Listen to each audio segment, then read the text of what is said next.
All right, we're going to get this show going. Good morning, everybody. We're going to get this show going. Making sure our stuff is going. Also, I'm checking the stream info.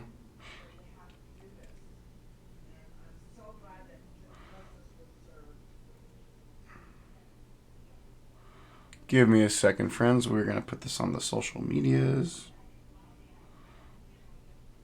So, good morning, everybody. We're going to take care of this really awesome build. Just trying to find something really quick.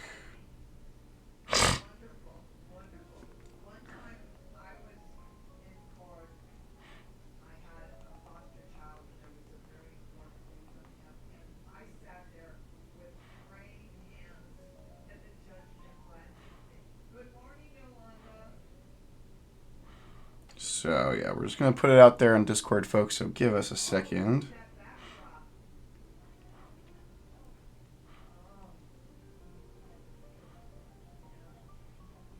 Where the heck is it? So,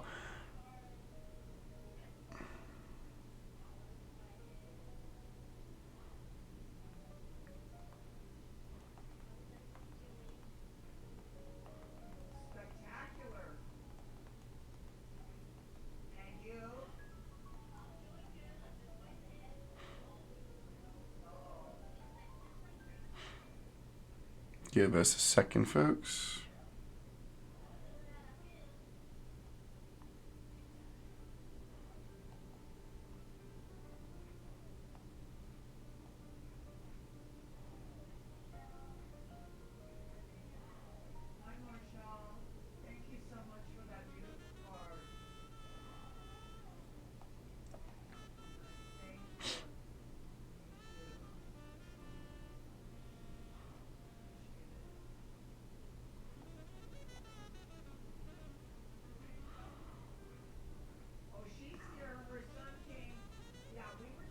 All right, good morning, everybody. Just give me a second.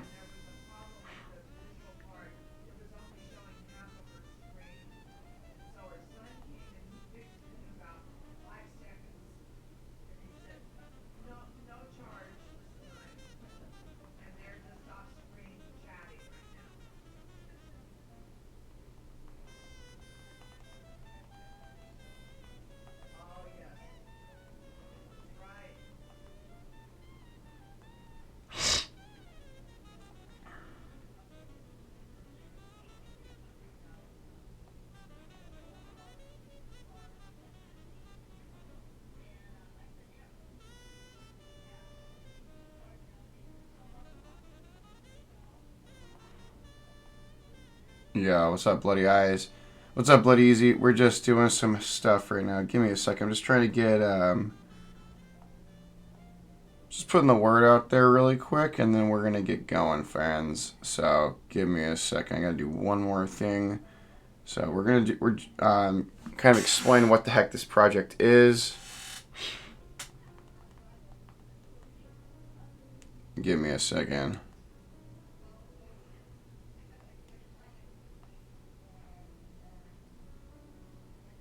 All right.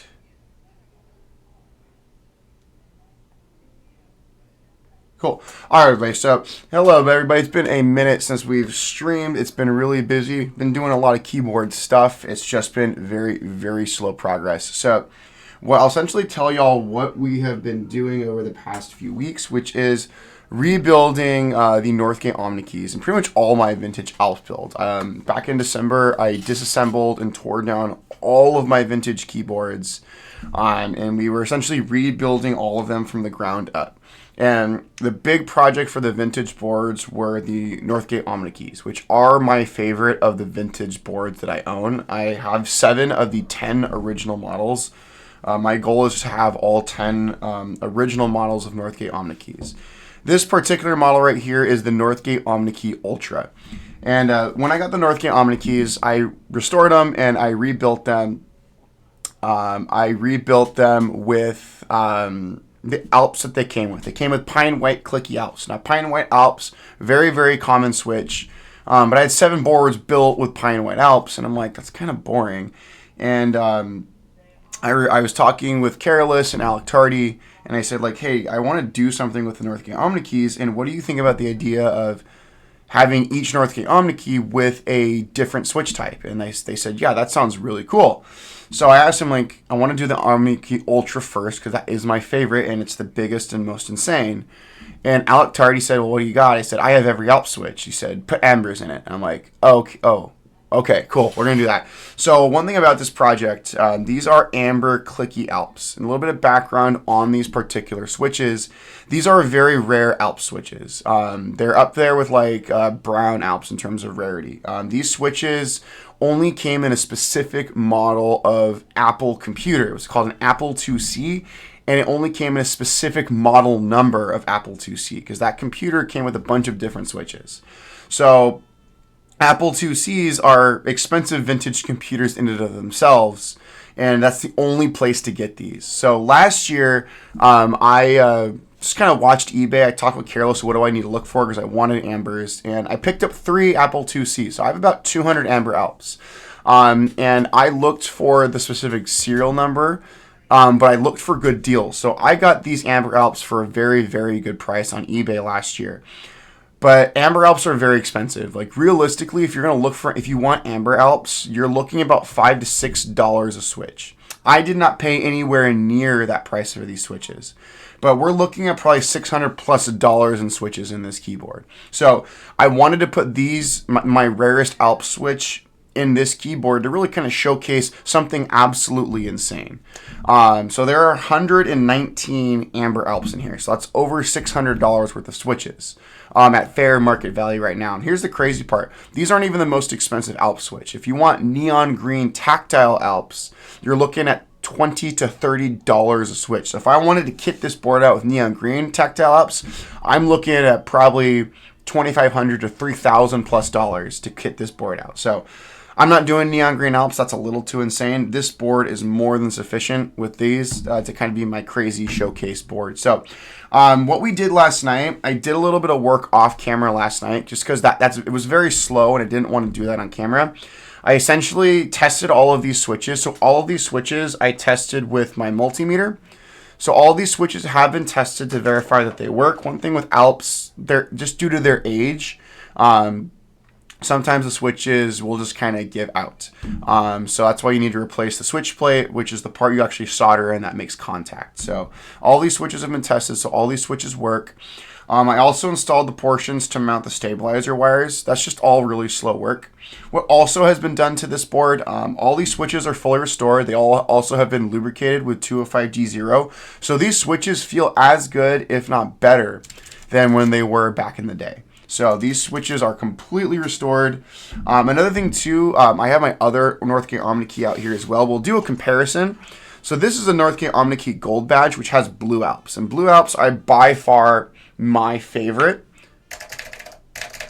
They're amazing. Blue Alps are awesome. Blue Alps are expensive, but they are not as expensive as Amber Alps. So if you want blue Alps, which are, in my humble opinion, the best Alps switch, they're still going to be expensive. They're going to run you about $2 to $3 a switch, but they're awesome.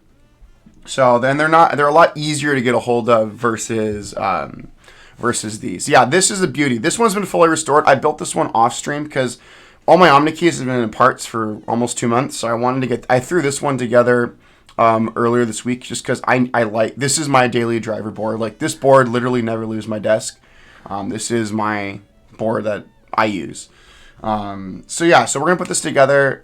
These predate Blue Alps in terms of the history of Alps switches. Blue Alps came after, and these are also slightly heavier. These have an 80-gram spring versus these have a 70-gram spring weight.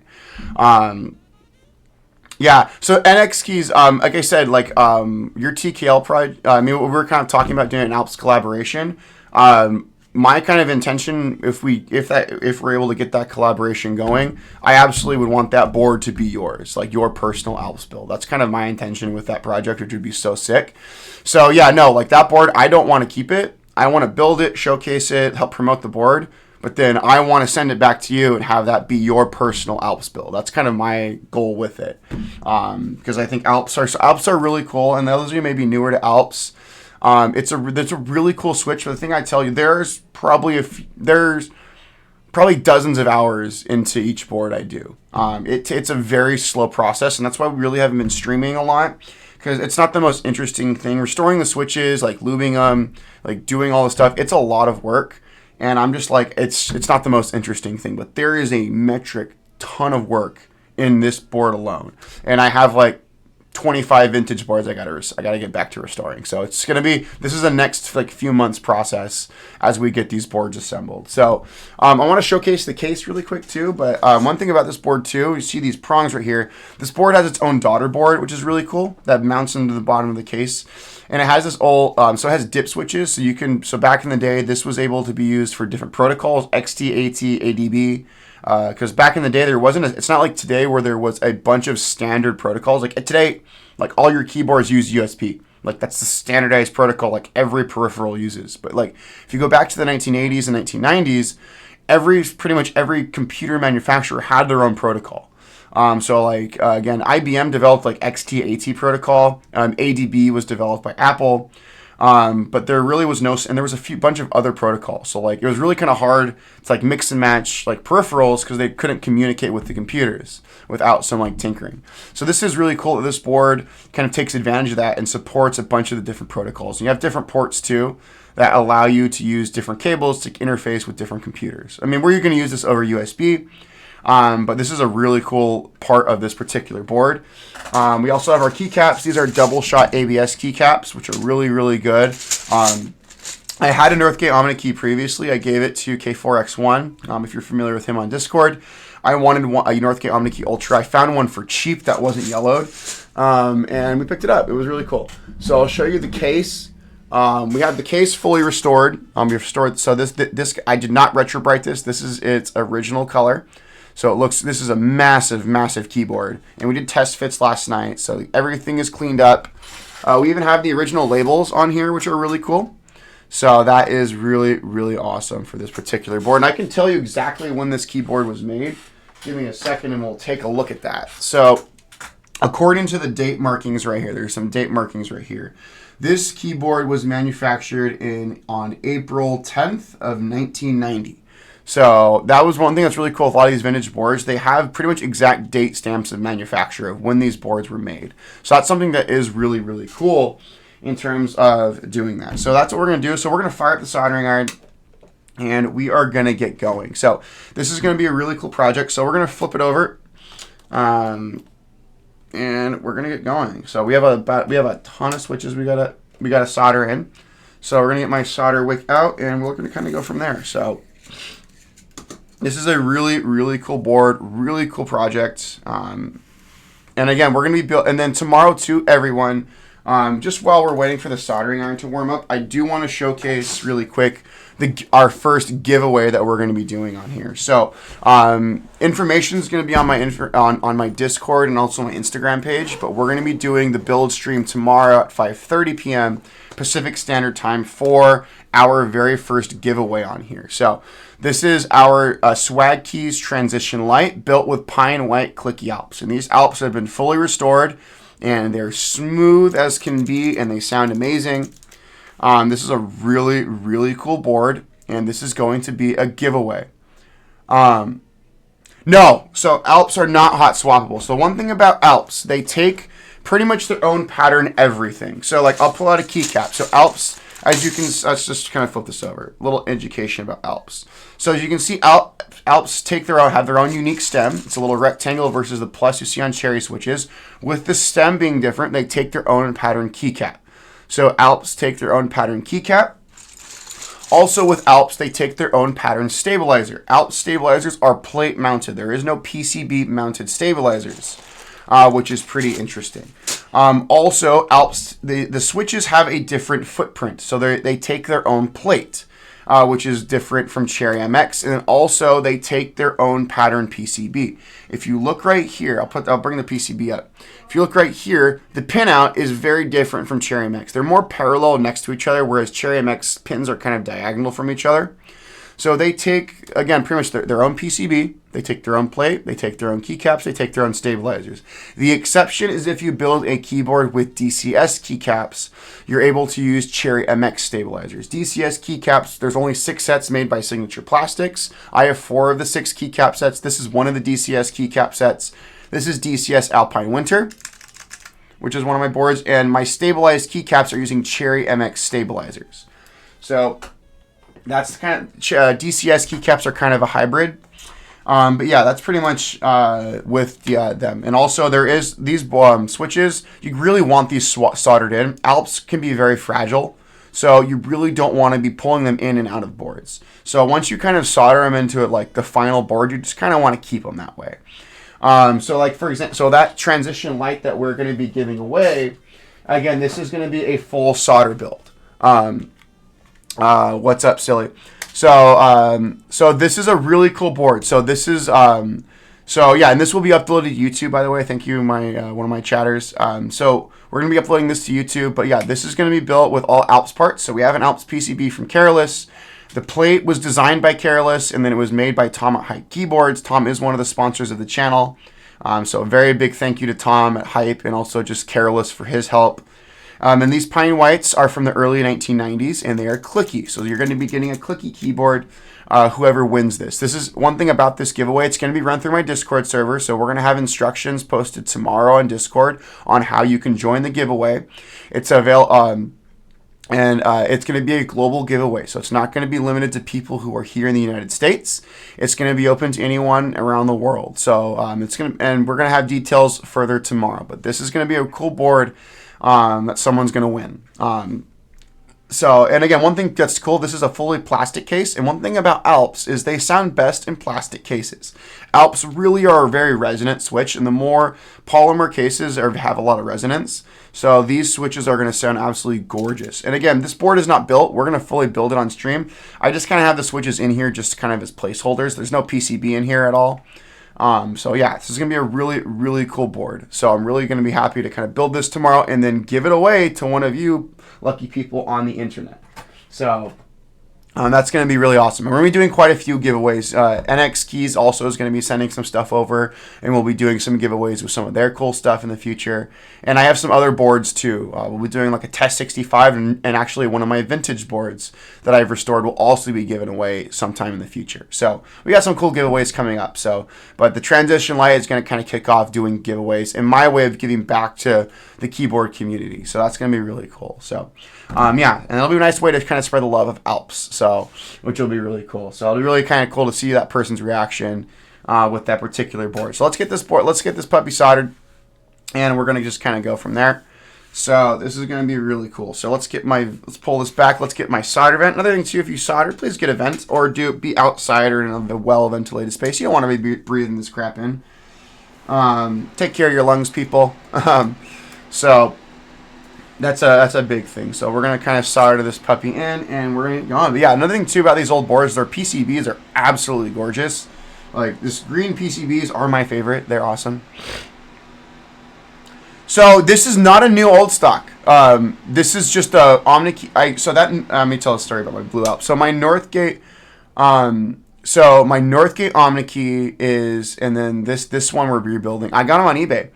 This Northgate OmniKey, the gold badge is really sought after because of Blue Alps. The sad part about this one right here, my Blue Alps one, people buy these to harvest the Blue Alps, and they just kind of discard these. I got the Blue Alps board for $80 frickin' like 3 months ago. It was a steal. I saw it, and I'm like, oh, I'm buying that immediately.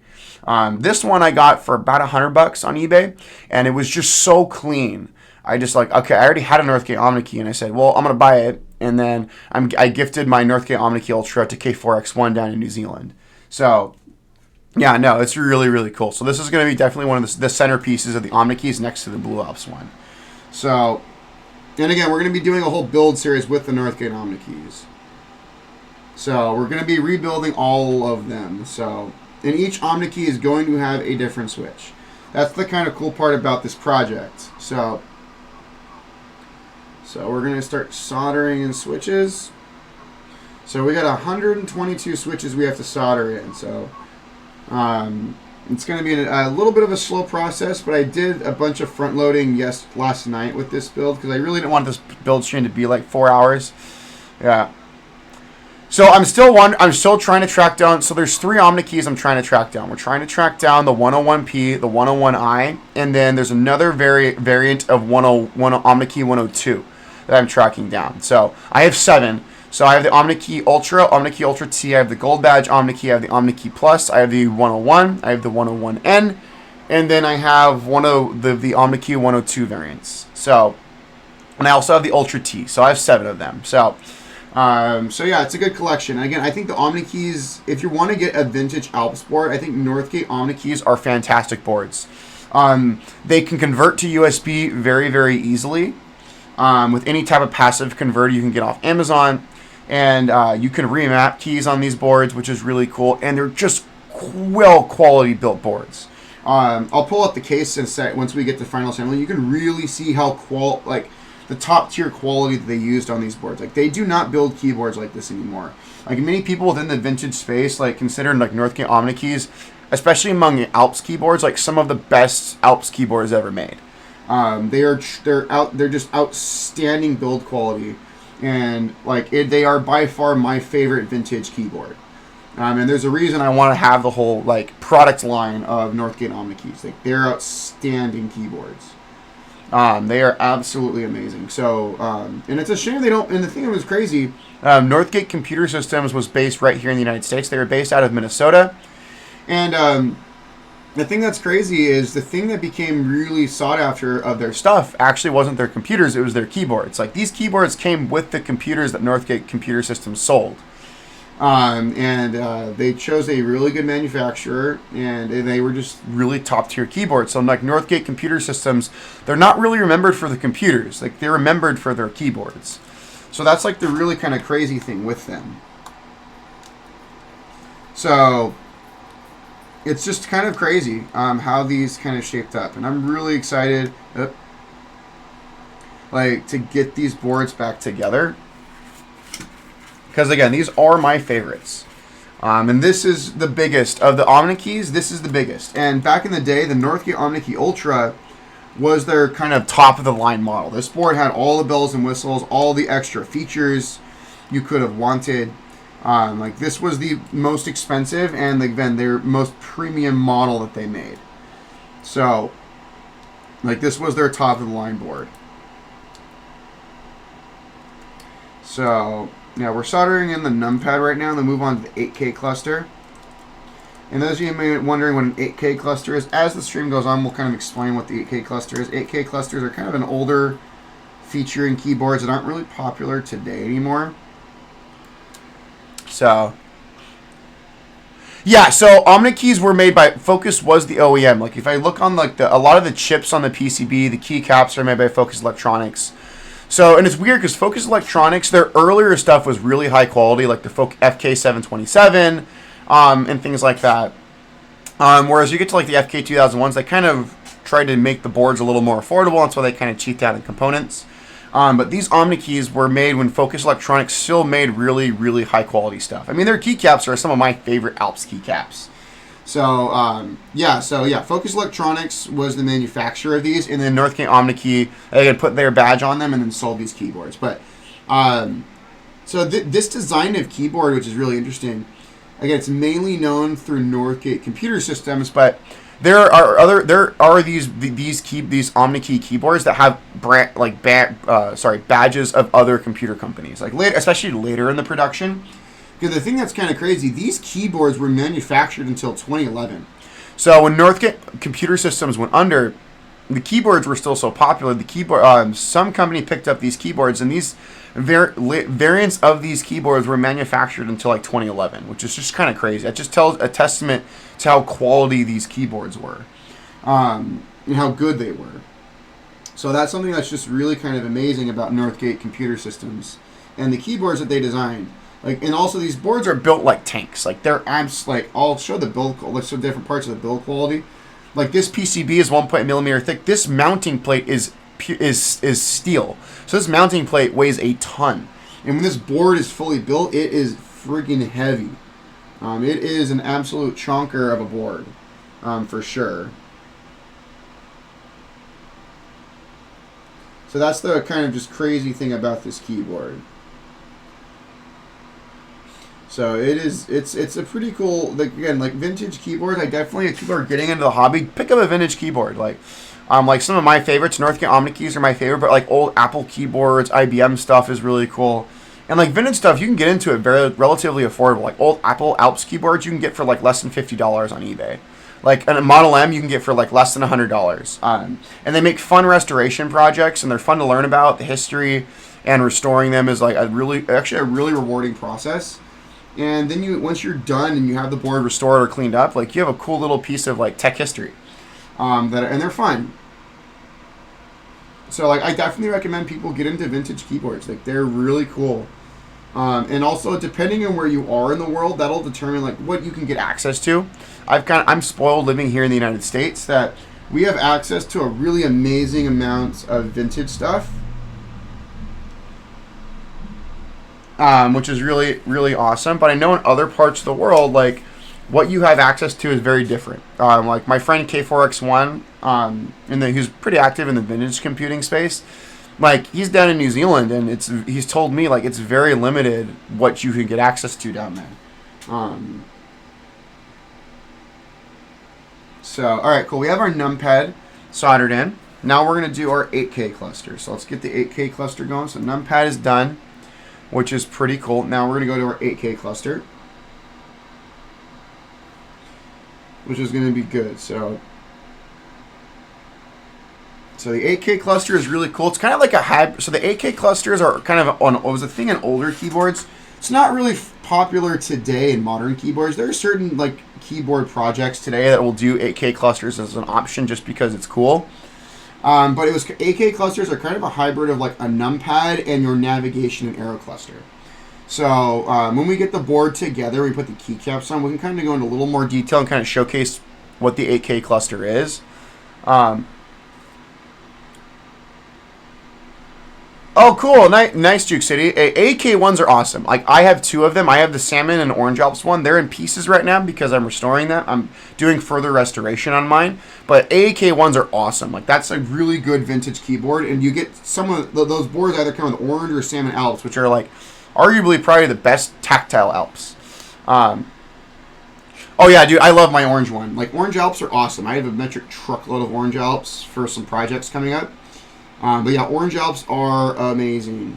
Like, probably my favorite of the tactiles, probably my favorite. I do love me some Brown Alps. Brown Alps are just, like, prohibitively expensive. Like, we are going to be doing a Brown Alps keyboard build for my personal collection in the future.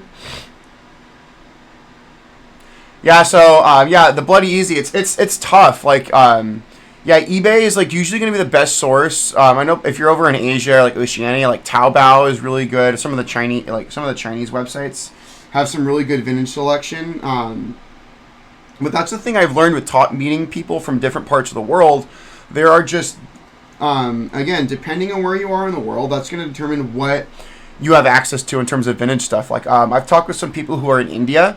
And they've told me, like, again, like, India is very limited on terms of, like, what they can get access to in terms of vintage stuff. So, like, my friends who are into vintage keyboards in India, they usually have to import stuff. So they'll find something on eBay or, like, find someone in Europe or the United States who has a vintage board, and they'll basically have to bite the bullet of expensive shipping to get that board to India. So it's pretty interesting. So that just makes, again, I just realized how spoiled I am for vintage stuff here in the United States. Because, again, most of these tech companies were based right here in the U.S., and we were one of the big markets for a lot of these computers and keyboards back in the day. But, again, it is really cool to kind of see people in other parts of the world doing, like, really cool vintage stuff. Whether it be vintage computers or vintage keyboards or, like, putting vintage keyboard parts in modern keyboards. So it's really, really cool. Yeah.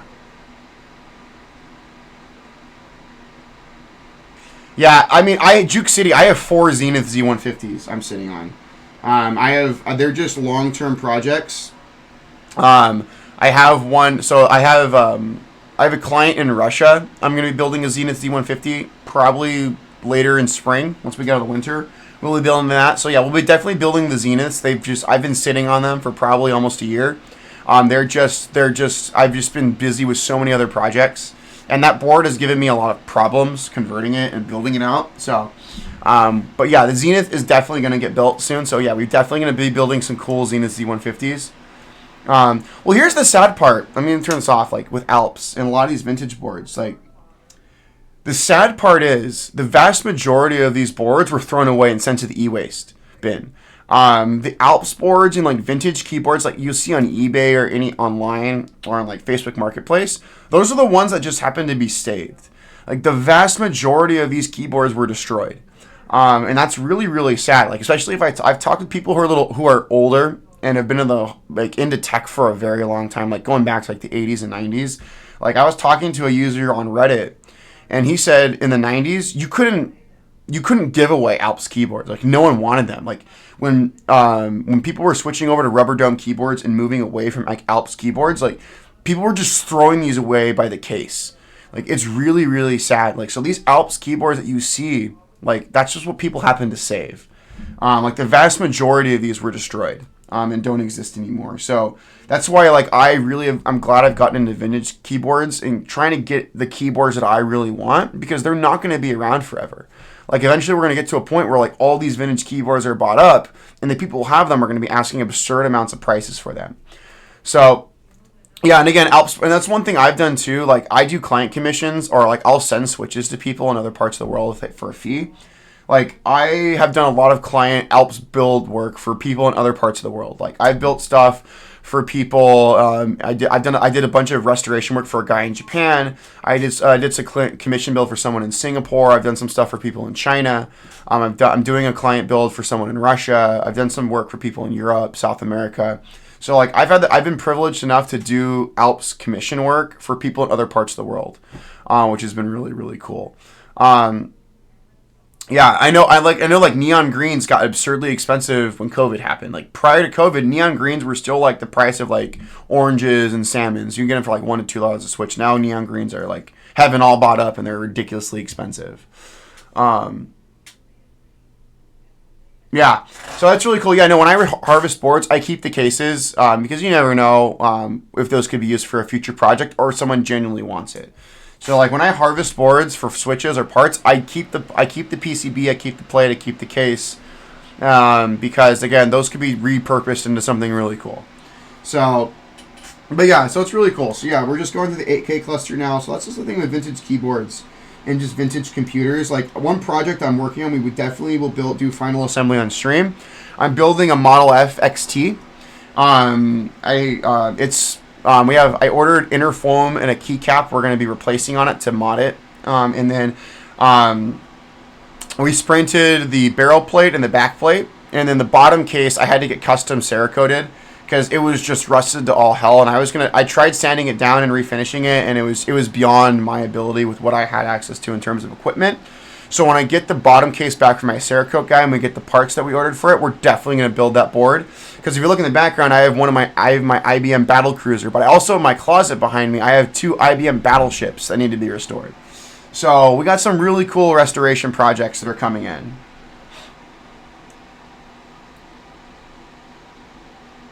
Oh, nice, dude. That's sick. That Omron case is awesome, Juke City.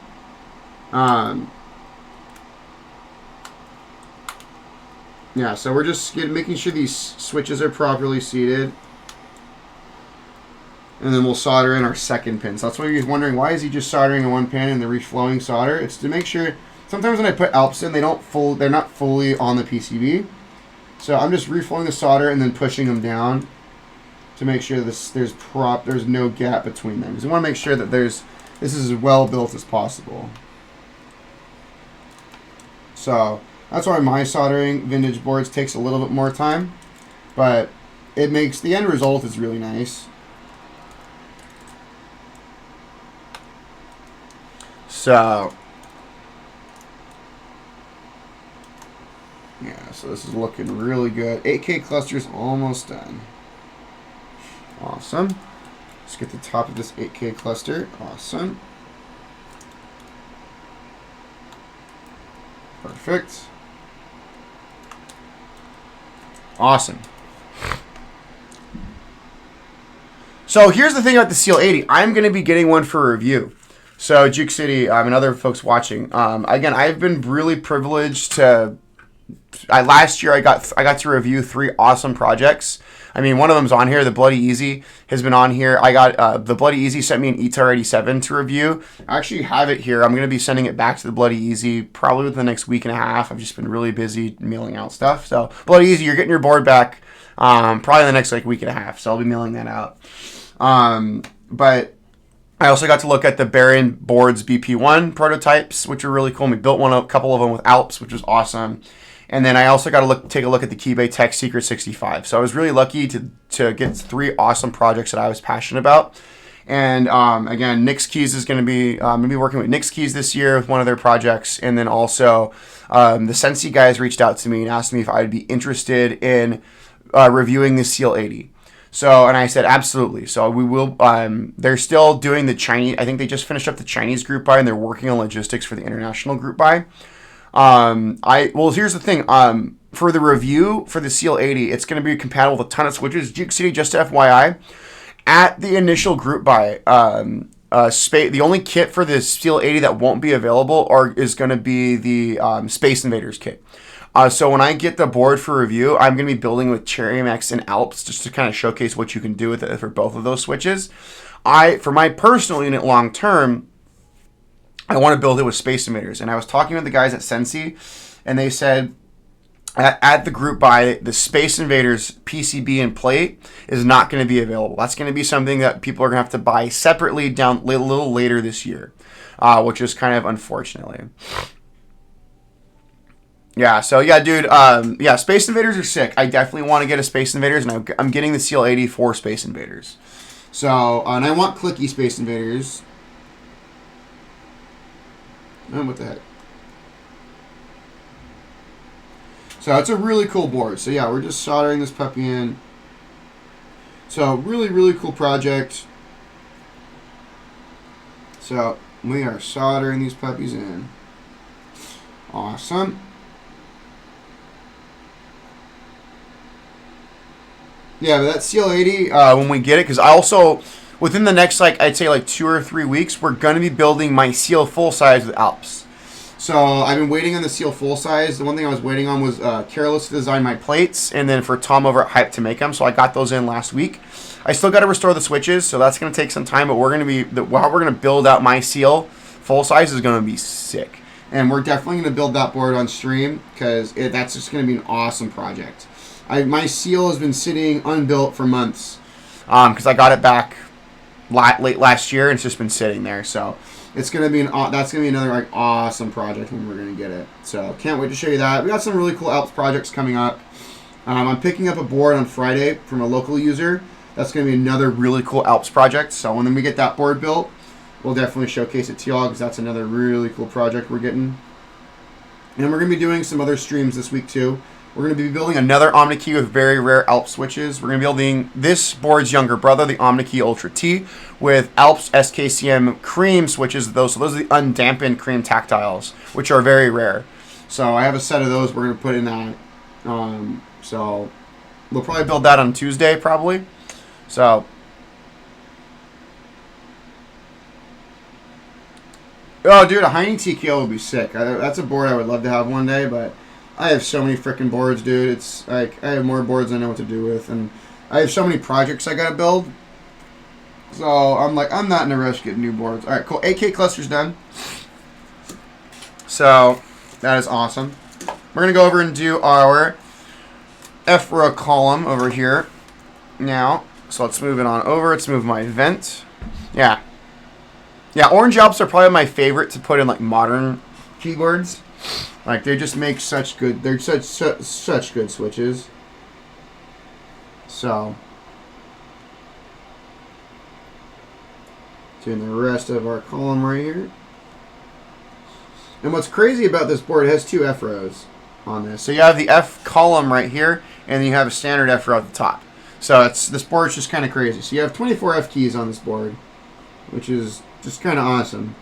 So some people kind of, like Shiro-san has kind of compared this board to being kind of like a battleship or a battle cruiser board in the vein of the old IBM ones. So Again, I can compare it to the battle cruiser once we get it built, and you can kind of just do a size comparison. Like, this board is as hefty as like my battle cruiser up here in the background, so that's just kind of crazy. So, all right. So we're just getting these switches in here. Awesome.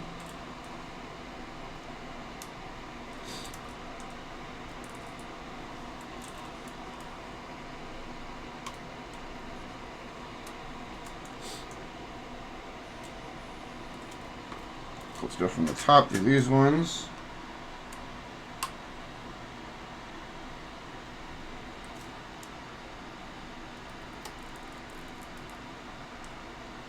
Awesome. All right, those switches are in. That is looking good. What's up, Lou? What's up, Naveed? It's all good. Thank you for dropping in, my man. It's good to just be lurking. We're building a board with Amber Alps, which is, we have like $600 switches in this keyboard. So this is a very expensive showcase to build.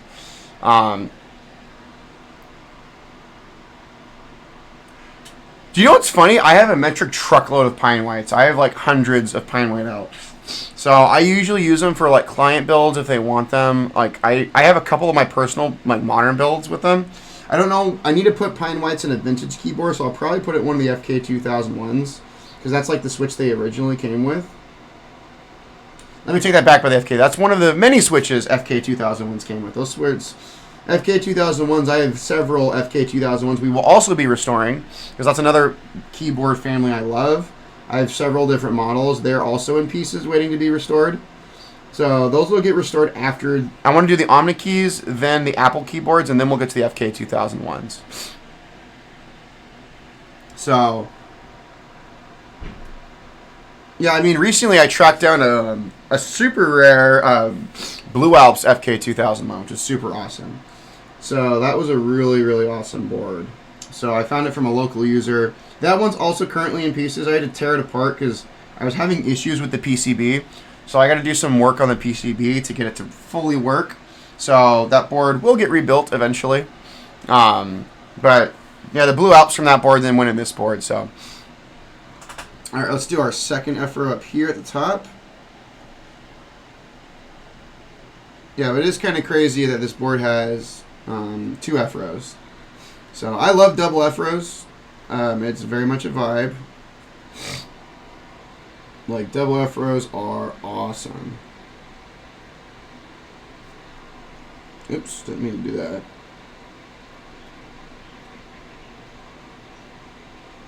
So, yeah, we're getting our double F-row going. But yeah, overall, things have been good, everybody. One thing about, there was a keyboard meetup recently with Key Life. They did, I think, last weekend. I couldn't go. I was busy. So I was kind of bummed I missed that. They did a mini meet, which was really cool. Here, the University of California, Los Angeles just started a keyboard club, and they're planning out a keyboard meet. So I told them, like, hey guys, like, I'd be happy to like bring out a ton of boards to kind of showcase a side of the hobby most people probably never see. So it should be really cool. So I'll definitely bring out some vintage boards, some of the higher end Cherry MX boards that I got.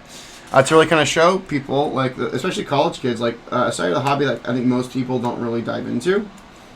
So that'll be really cool. So that's always fun. I love going to the college meetups because it's nice talking to the university students and showing them the love of keyboards. So we're just getting these F-row keys properly seated. God, this PCB is gorgeous, by the way. I love this keyboard.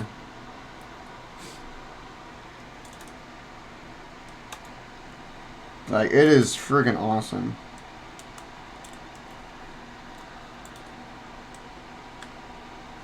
Awesome.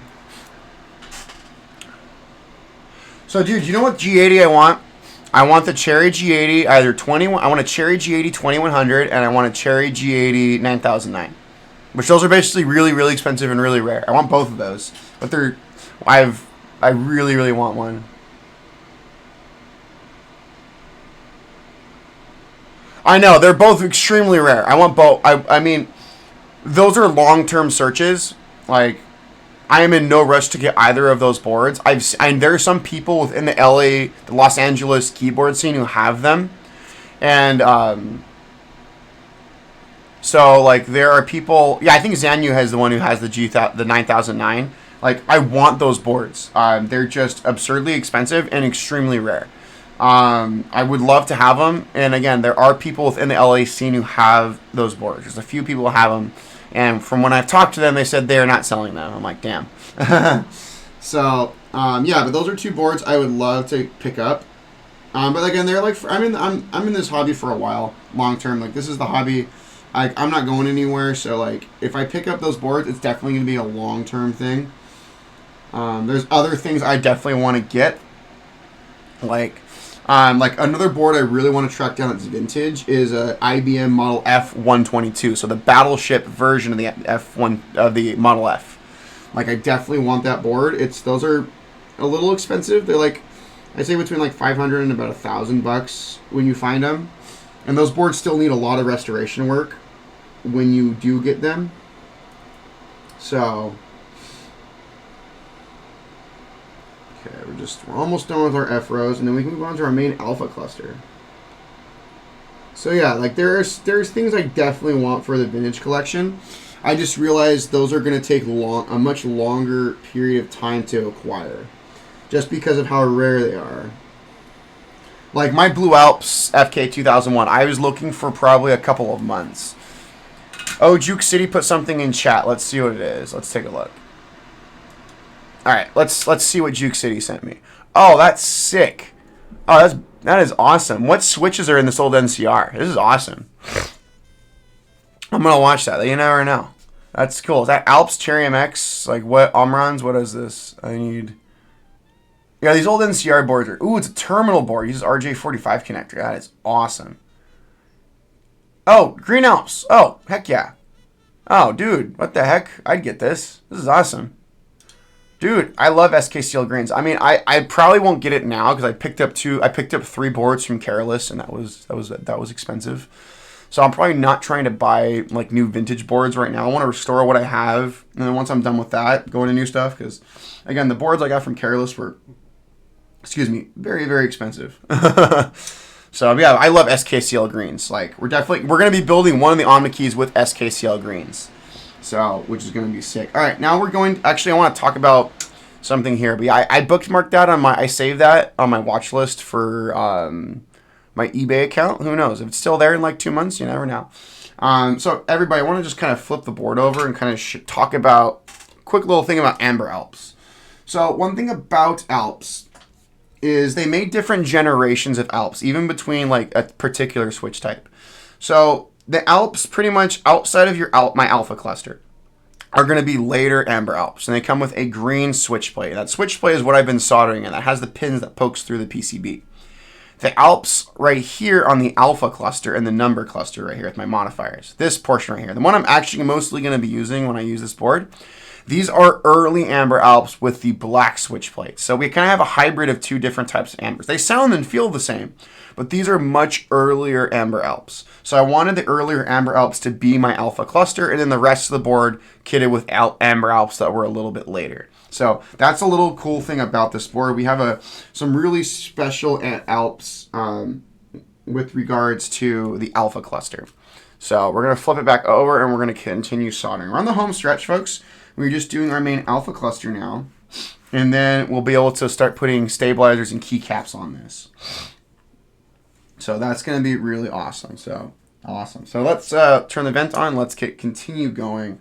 We'll do our space bar right now. We'll do our bottom row here.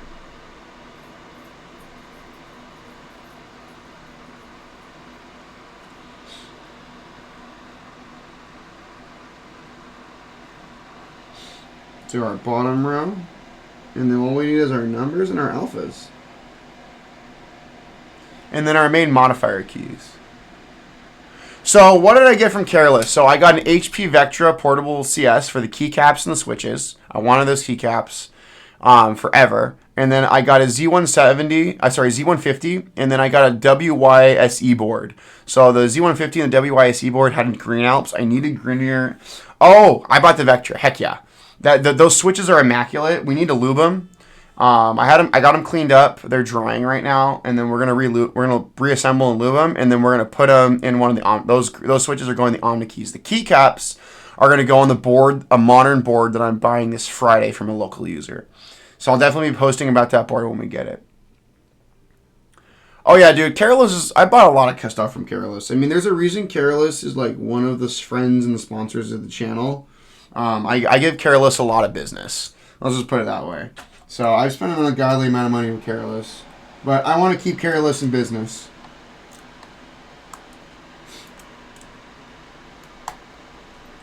Yeah, and there's some other things that Careless has that I want to buy. But those will probably be for like way down the line, probably like later this year.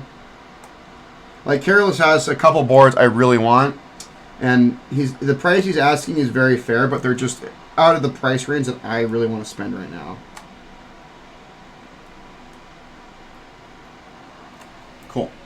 All right, we got that bottom row taken care of.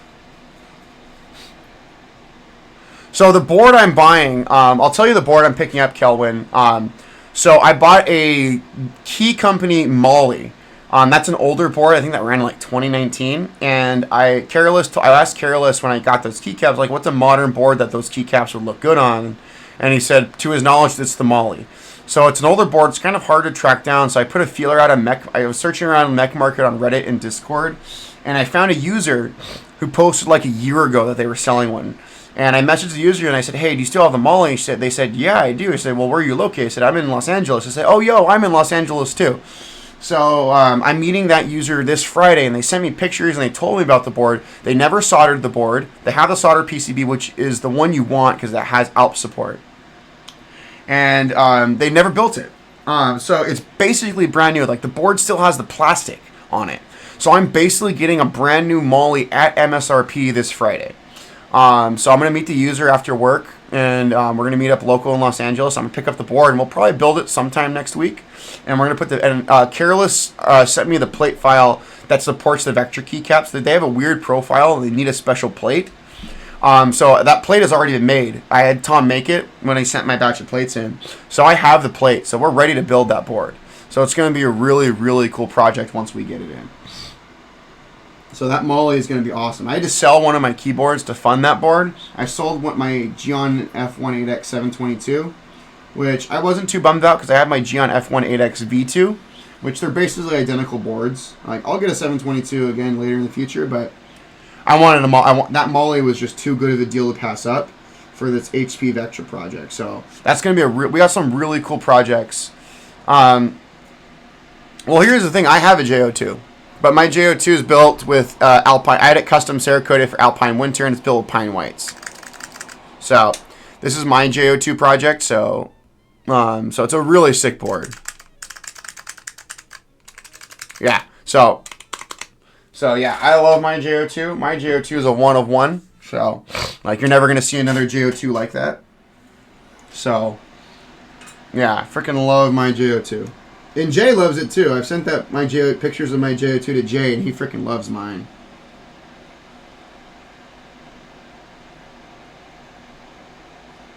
Alright, cool. Let's just wipe my...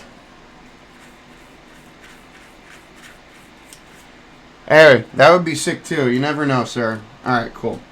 Alright, now we're going to start doing... We'll do our modifiers, and then we'll do the main numbers and alphas. So let's do our mods really quick.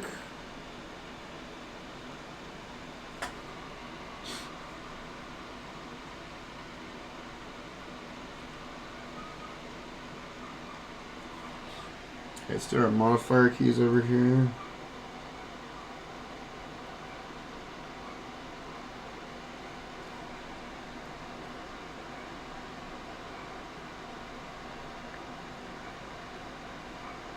Cool. All right, we got our modifiers really quick, and then we'll get them going, friends. So.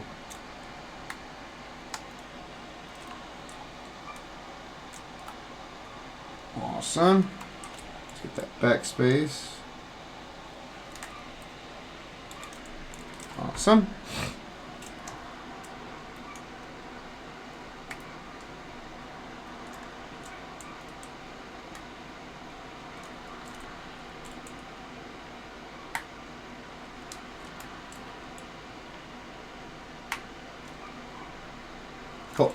All right, got our modifiers in here.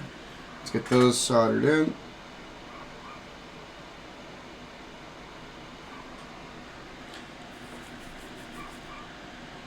Cool.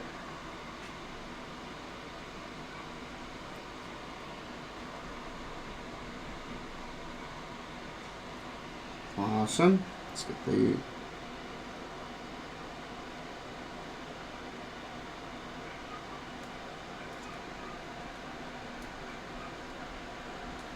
cool.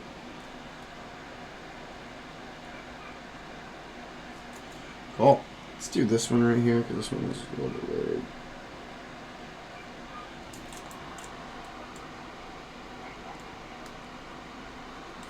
Cool. We are almost there, friends.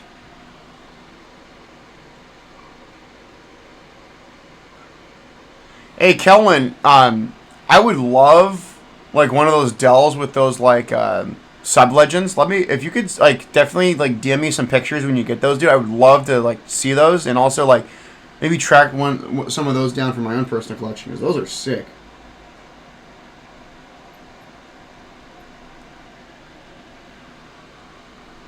Cool. That one's in there. Let's do this one up here really quick.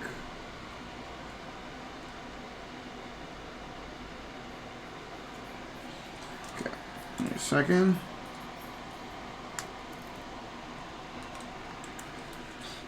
Yeah, there's a lot of cool. I got a board coming in probably this week.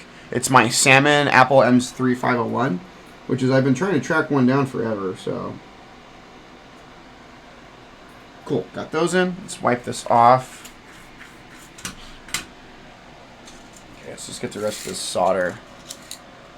Lead. There we go. All right, cool. Let's start doing these. Oh, nice, dude. Thanks, Kellen. Can you DM me that info, dude? That model number. It's probably gonna get lost in Twitch chat. So that would be awesome, my dude, if you could do that. So, all right. So we are on the home stretch. We're doing our number and our alpha cluster. So once we have these soldered in, we'll do a batch of testing, and then we're gonna put keycaps on, and also lube up our stabilizers, and then we'll do final assembly. And we're going to do some sound test comparisons with Amber Alps and Blue Alps.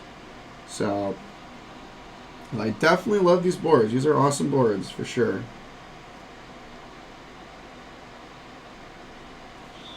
Like, these are really sick boards. And I did test these switches. We will test. Again, I did test them with a multimeter last night. So, we should be good with switches. But if there's a faulty switch that the multimeter didn't properly detect, then we'll switch them out.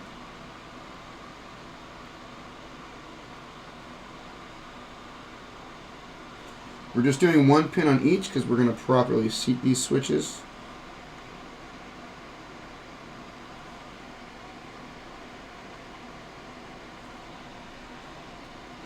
And this is a big boy board. We got about 122 switches on this board. So this board does take a while to solder up because it is such a large board. So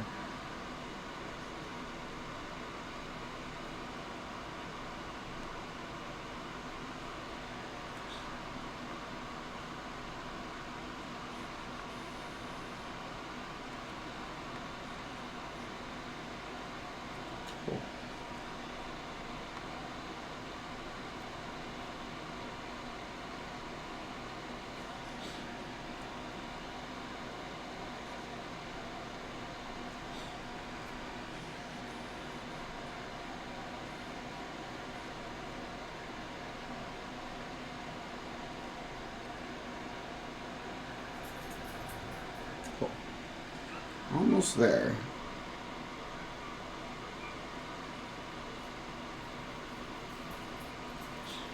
Looking good.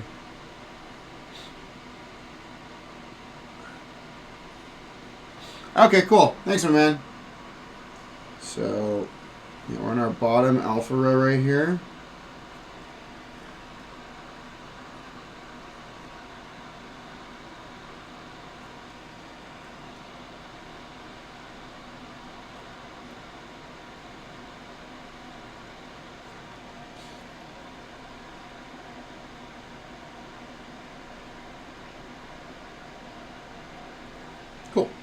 All right, we got those going.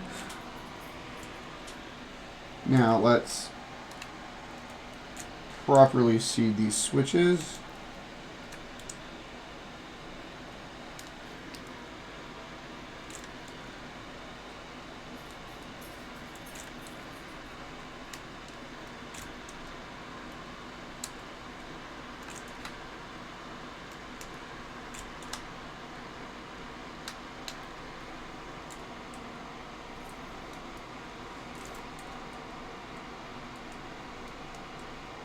Cool. Awesome. Let's solder those switches in.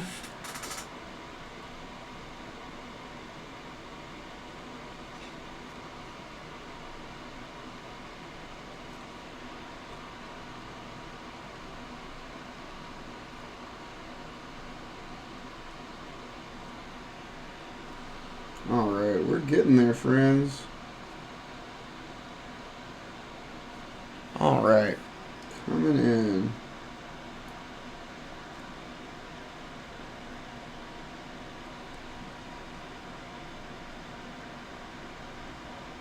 Yeah, we're getting to the home stretch of soldering on this board, which is awesome. So let's see this next row.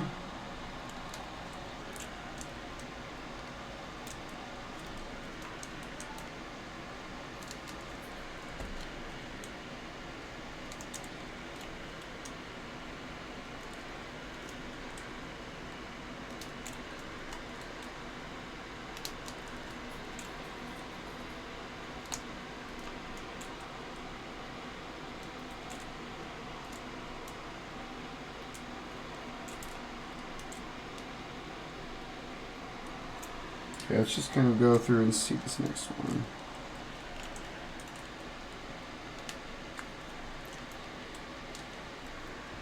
Just getting these all seated.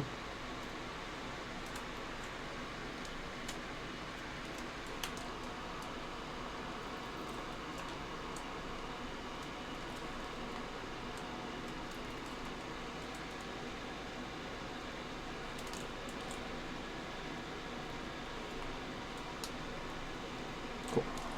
Let's go to the top here.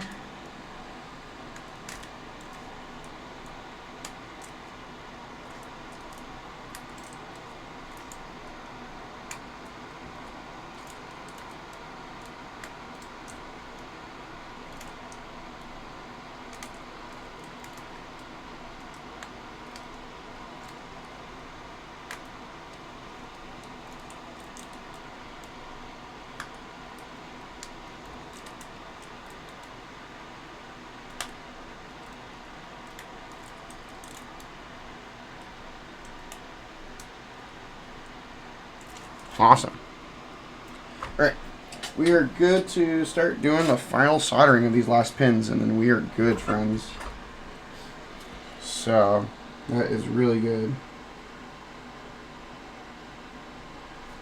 And this is the part that does take time.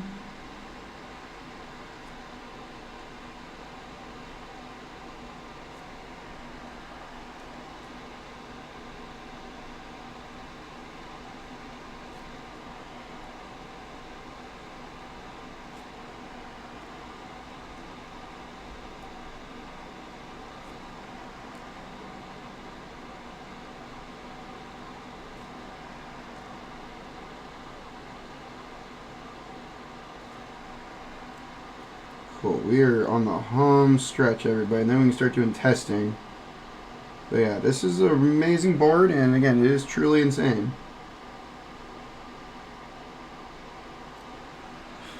So, we've got 2 more rows.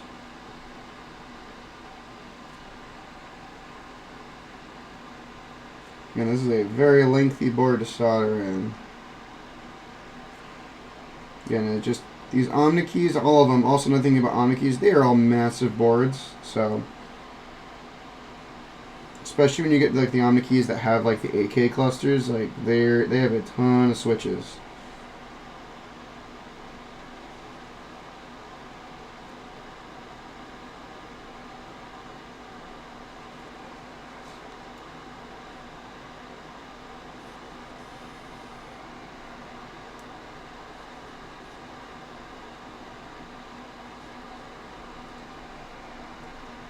Yeah, almost to our last row. Rock on.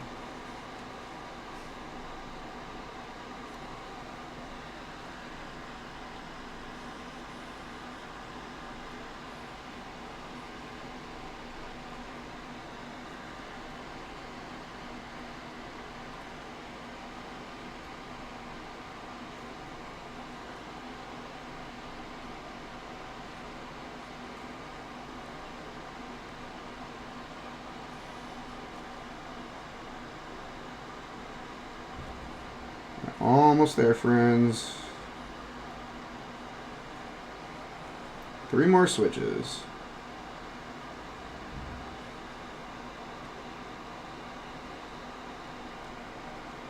There we go, last switch. Alright, friends, we are done soldering. Hopefully. Again, I did test these switches with the multimeter last night, so we should be good. Put the soldering iron to the side. Put the vent to the side so we can kind of really focus on this beauty right here, folks. So there we go. So we are all soldered in, which is awesome. Let's flip this assembly around so we can really take a look at it. So there we go, friends. That is very, very expensive. This is a very, again, we're looking here about 122 Amber Alps. Let me do the math. Let's do this. So let me get my calculator out. All right, so calculator. So we have our calculator. So this is about $5 to $6. Let's just do, if this was $5 a switch, we have about 122 switches here. About $610. If we were to do $6 a switch times 122, you're looking at over $700. So it's, yeah, the board itself is worth about $100, but the value now in this keyboard in my collection are the switches. So what we're going to do now is we are going to start installing some keycaps. So let's start installing. So what we're going to do first is we are going to install our stabilized keycaps. So let me get my stabilizer parts out. There we go. Yeah. Let's get our stabilizer parts out, and we're going to kind of go from there. So let's get these out, and we'll also get our 205G0. And we're going to start lubing these. So one thing about a little more lesson on Alps is with regards to their stabilizers, these are going to be plate mounted stabilizers. So we have 6 stabilized keycaps, including my favorite, the big ass enter. So I'm just pulling out, we have 4, 5, I need 1 more. Where the heck are you? Where's my other keycap? No, where are you?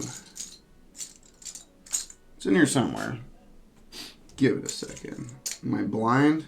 Bro. Okay. There it is. I see you. There you are. Okay, cool. We got him.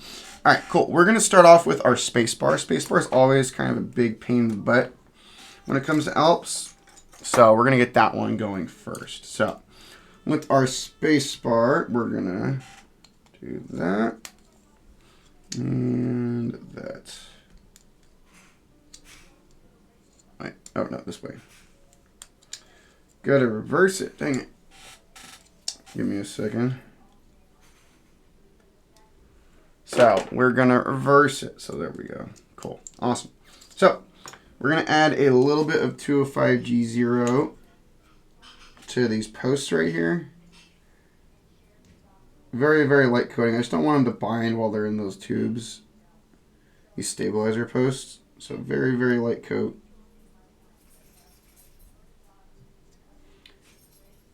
Just so those ride nice inside the tube. And then we're going to do our wire here. We're going to get a nice coating of lube right there on the wire.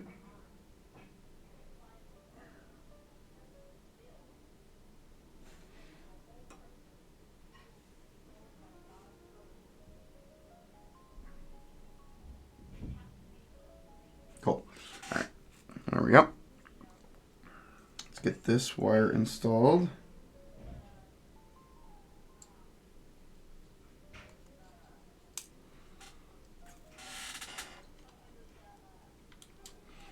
Let's get my thing, and we're going to clip it in carefully. Alps space bars are getting kind of a pain in the butt. There we go. Got that. We're going to do our big ass enter next because that's another keycap that's kind of a pain in the butt. So we'll get our clips installed for our big ass enter. And again, these are a very simple type of stabilizer. And again, some people really like them. Like, I really like these stabilizers. It's a very, very simple stabilizer design. And I really enjoy Alps stabilizers. Again, I think they're awesome. Add a little bit of lube here to this post here. It's going to ride in that insert in the board. Cool. Let's go back to our wire here. Cool. So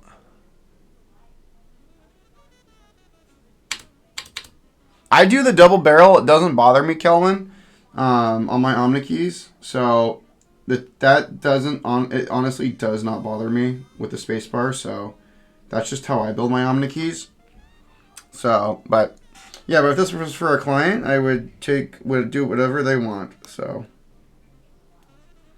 but yeah, this is my personal build. I'm cool with having the double thingy. Give me a second. Let me hold back the thingy.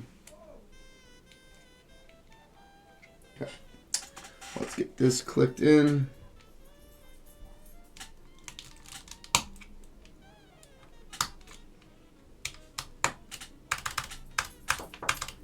Give me a second, friends. I gotta grab something. What's up? Hi. Read your text from me. Okay. And give me a date. Okay. Fall Okay. Sunday school. Okay. Cool. Sorry about that. I had to take care of a piece of business. Give me a second. Give me a second, friends. I gotta take care of a piece of business. Give me a second.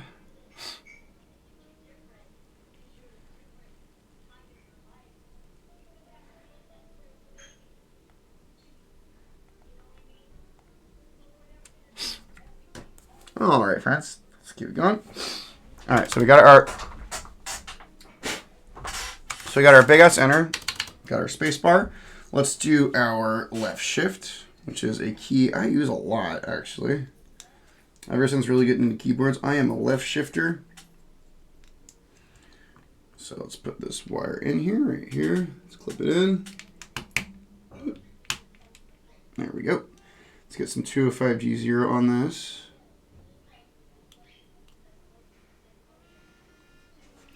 All right.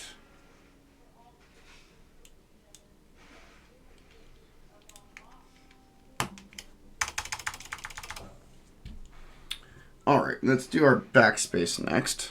So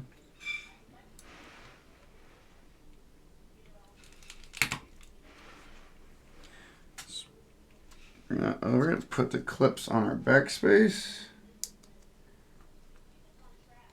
And once we have our stabs done, then we can put the rest of the keycaps in and we'll do some final assembly.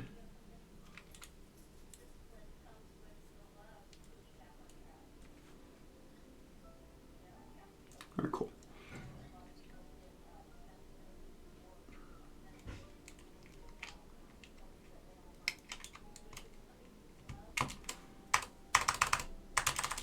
Cool. Those are done. Now we're just doing our numpads. Let's put our numpad wires in. Yep.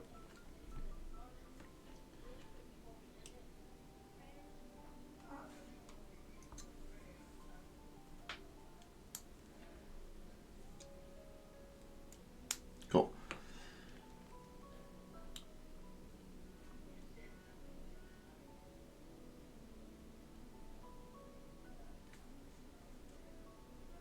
Cool. Put that in.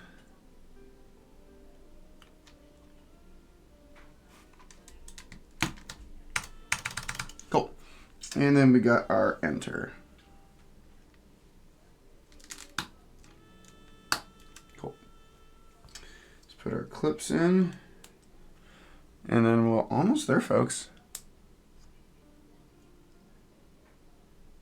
I'd never have had an issue. So, Kelvin, I've never had an issue with the double barrels on like my FK2001s or like my OmniKeys. So I just do the double barrel thing. But again, it's your mileage may vary. I know these boards also weren't built with the best tolerances at times, so who knows? Maybe those boards that those people have, I've just maybe just been lucky.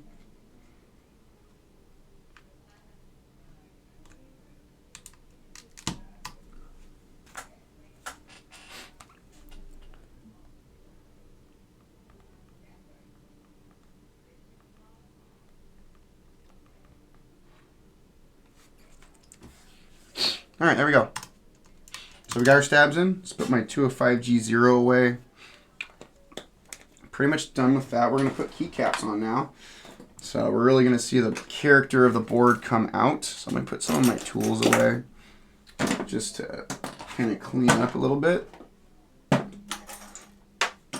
There we go. All right, cool. So let's start putting keycaps on this puppy. So, all right, let me actually get a picture. I got to get a picture of this board because it's like kind of crazy. Let me go to my, just give me a second, folks. Let me find a picture of this board because some of the keycaps have weird locations. So, okay, where are you? Here we go.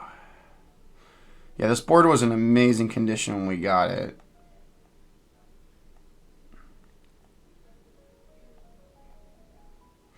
Okay, so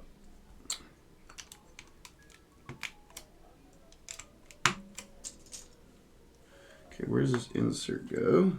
Let's see.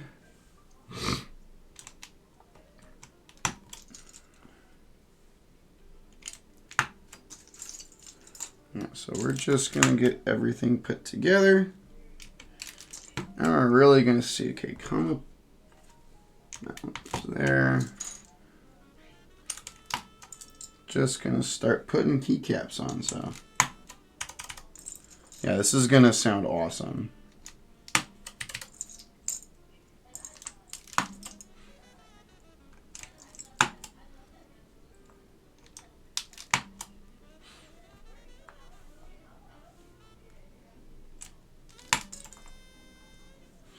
Okay.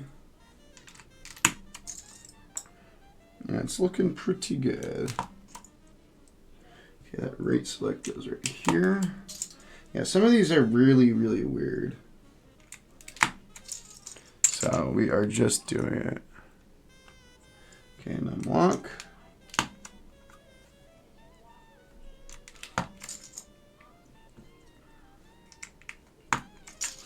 We actually have the OmniKey. Look at that.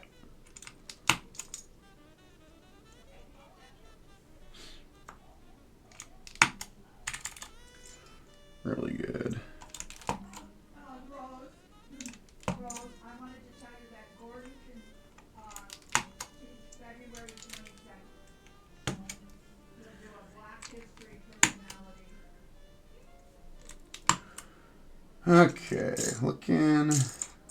There's my escape button. Where's my tilde? Goes right there. F3.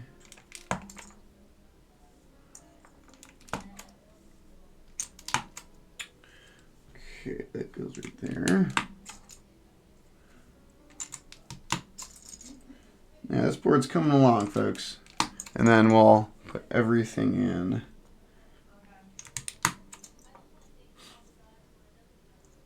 Okay, where's that F8 on this one?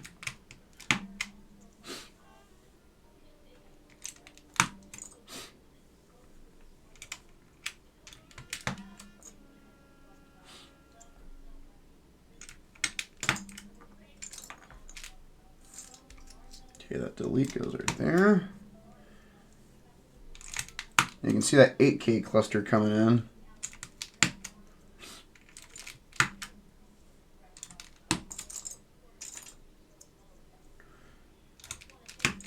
You see my row column coming in. Scroll up, goes right there.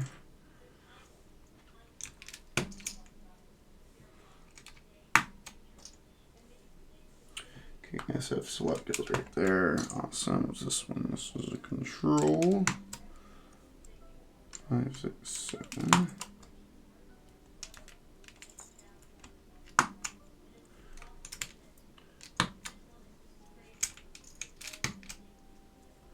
There's our 8K cluster.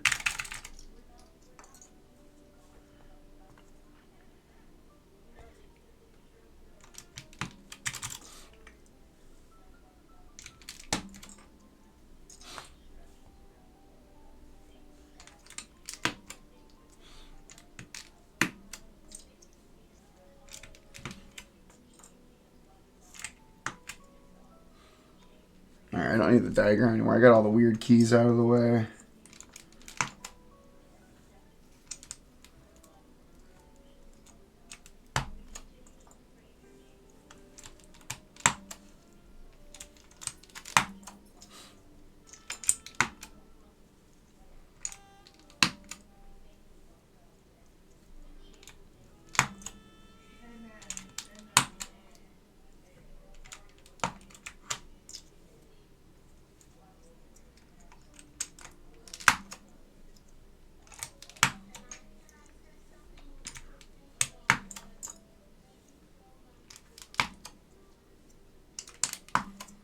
Almost there, friends.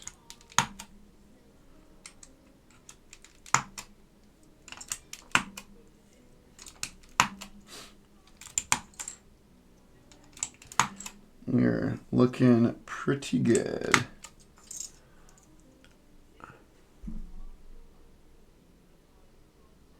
Okay, so silly. Sorry, I was kind of putting keycaps on. So silly.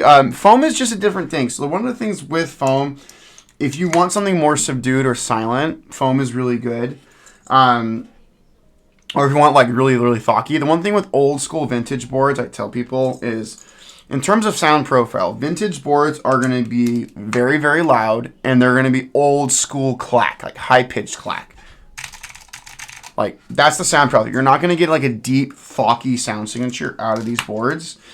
So that's just the kind of thing. If you're going to get into vintage boards, you really want, again, like a really old school clack.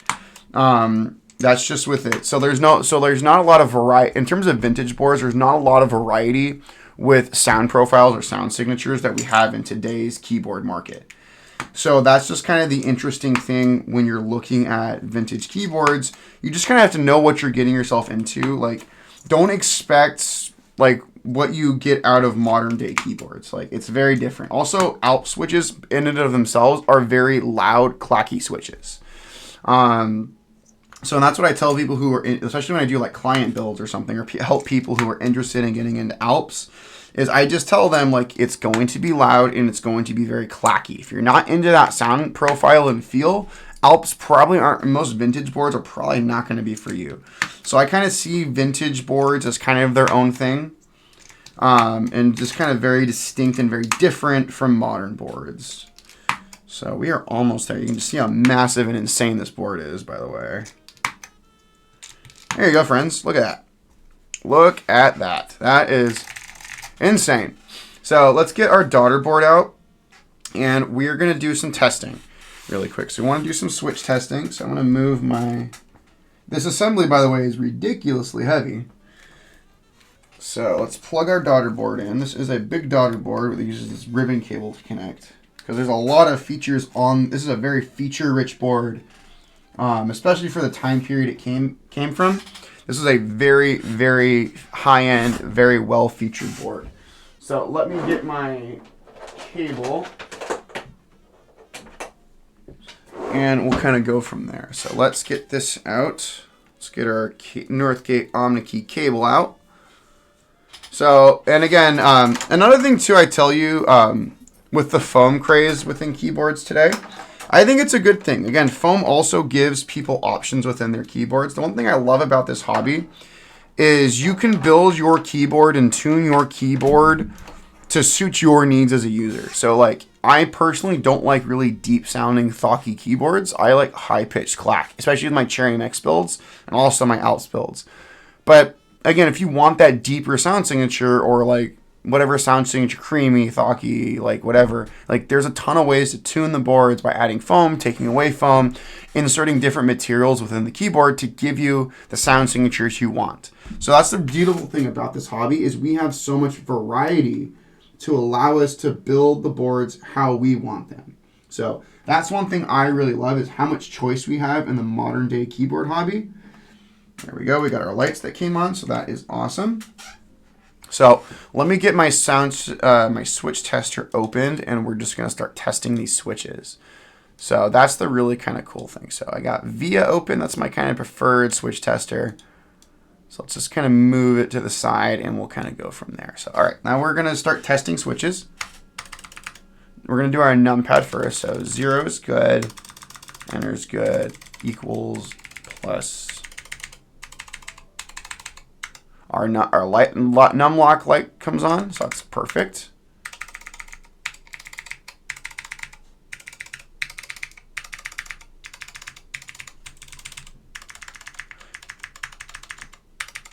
Okay, so we have some issues. We're gonna have to get the desolder gun out. 7, 4, and 1 are not working. Okay, that's good to know. So again, I did my best. I'm testing the switches last night. So that's an easy replace. We'll get the desolder gun out and replace those. Let's go to insert and delete. So I'm going to take off keycaps of switches that need to be replaced. So 7, 4, and 1. Again, I did my due diligence with my multimeter last night. But again, sometimes we just can't pick out those switches. So those are switches that need to be replaced. So that's fine. Let's go to our 8K cluster now. So delete. Delete's good. Insert's good.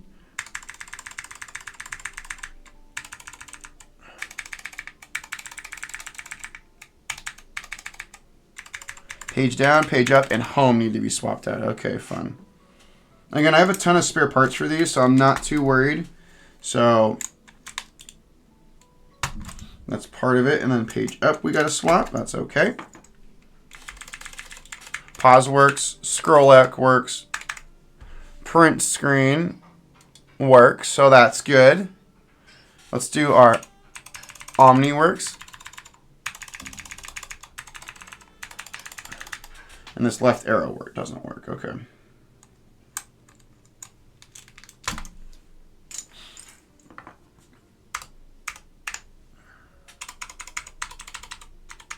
Cool, those are all work. Those are working. All right, let's go to our F row over here.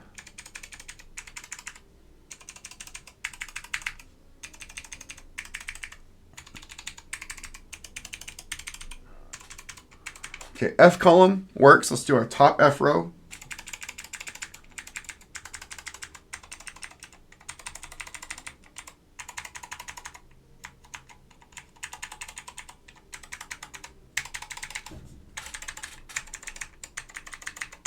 Cool.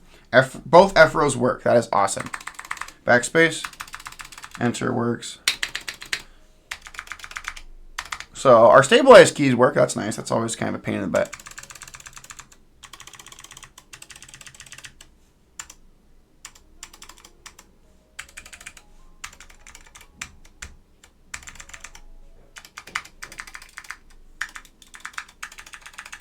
Okay, those work.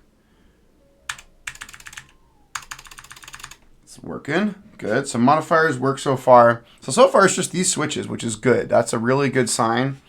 Those are really easy fixes we can do. So that's no big deal.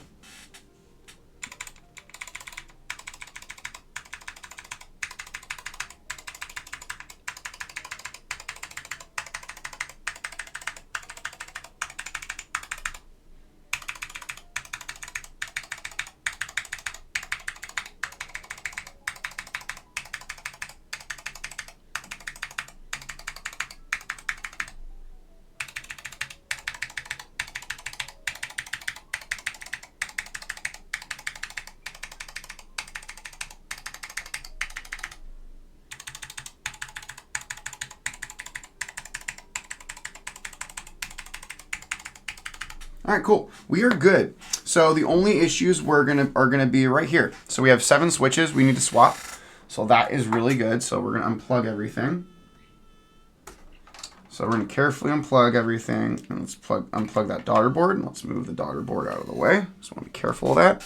All right. So I need to get out my desolder gun, and we got to do some desoldering. So let me grab that really quick, and we'll go from there.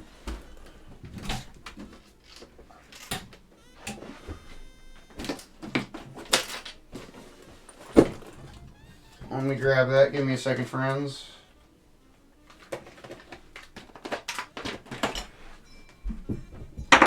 All right. So I got the desolder gun out here. So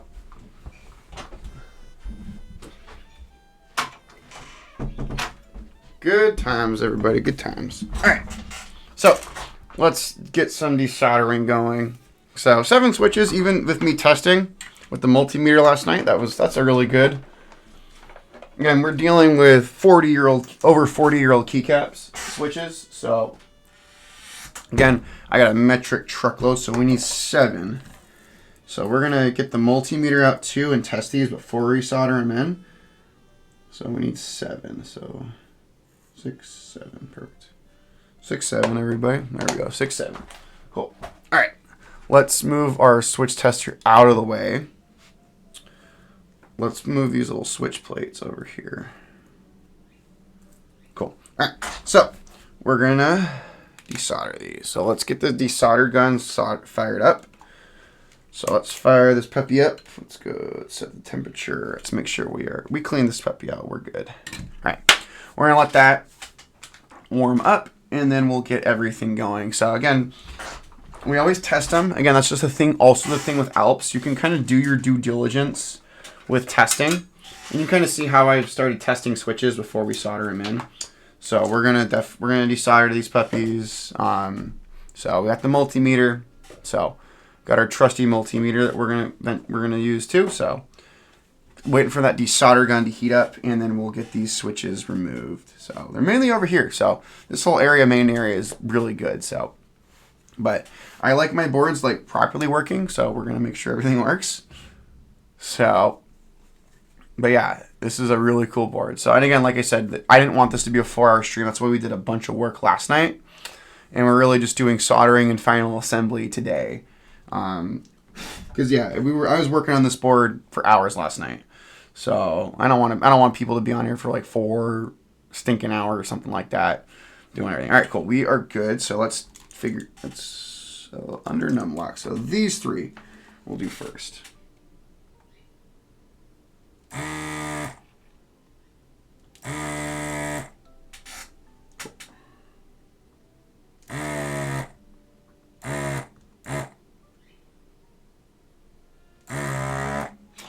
I already have a clog in this dang thing? Really? Okay. Thought I cleaned this thing out properly, but whatever.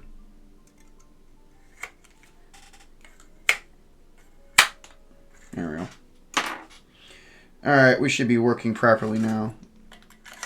Another thing about these Hacko FR301 tools, they're great, but they're very finicky. Like, you gotta clean these.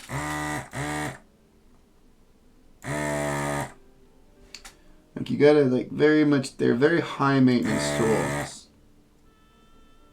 Alright, we got that. Let's just check the other ones we want to do. And then we gotta do these 3 right here. Okay.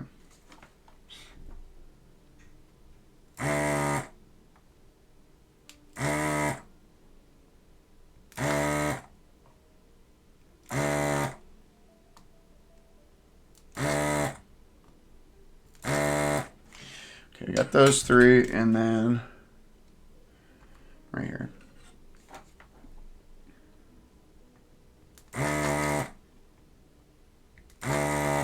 Cool. All right, so I'm gonna put this solder gun away for right now. All right, cool. So we got the switches out that we wanted to get out. So now let's get my opening tool, and we'll get these. We'll start working on these switches.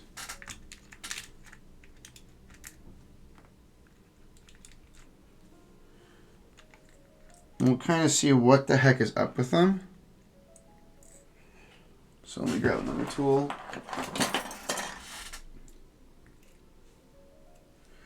All right, so let's plug this in.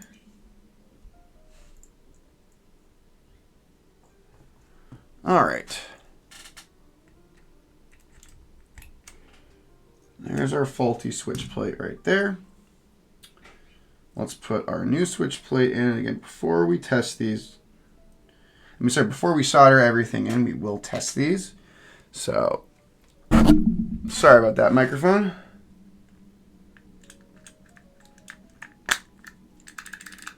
That one's in. Cool. Let's do our next one.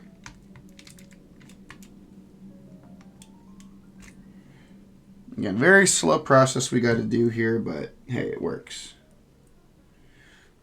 Alps are definitely a test in patience.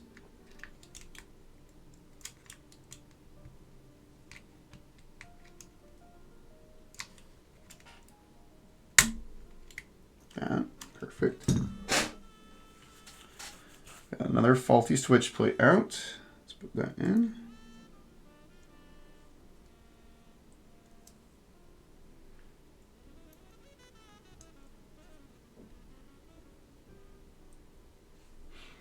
All right. This board is so freaking big.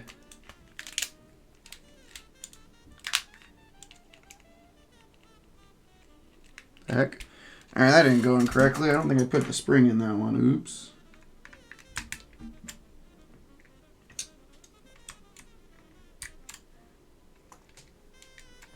Oh.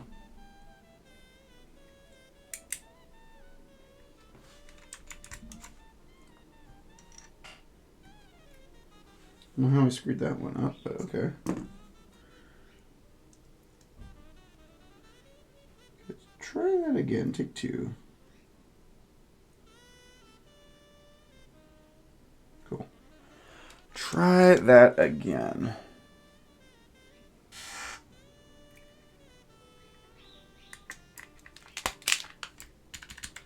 Perfect.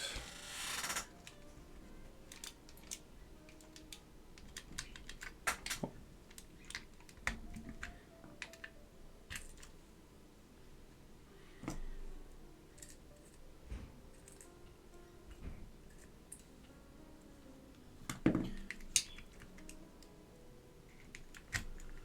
Got those.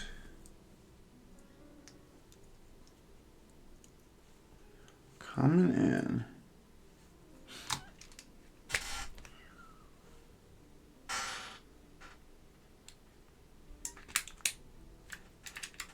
Pull out that one.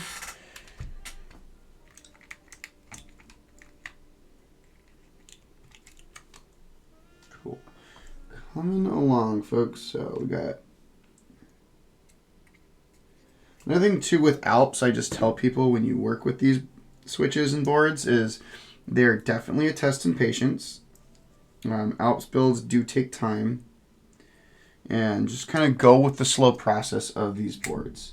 They definitely taught me patience with builds. Like an Alps build usually will take a few weeks from start to finish, from like initially getting the board to tearing it down to restoring everything. They're a lot of work, and they are a labor of love. And I just tell people, like, that's part of the fun. I think the fun of Alps is just how much work they are.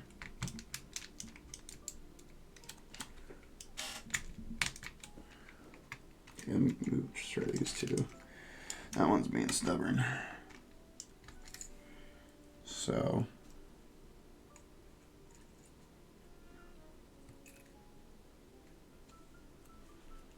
Awesome.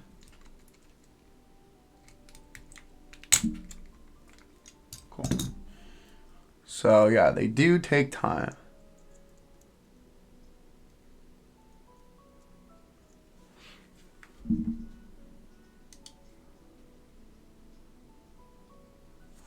I don't lube my springs. I personally love the ping of these boards. I think of the old Ping Master board from back in the day, the IBM Ping Master. I love the ping. That's part of the charm and sound of these old boards.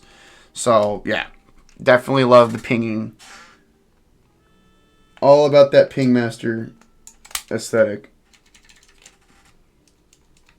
Cool.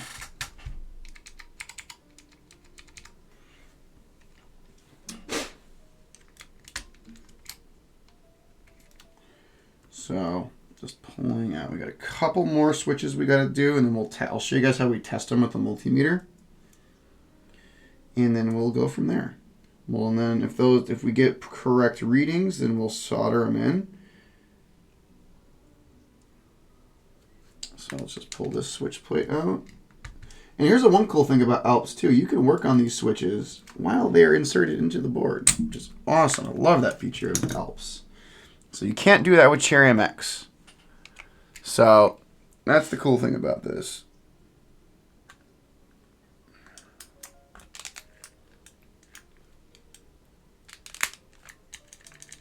That one's good. We got one more we got to do.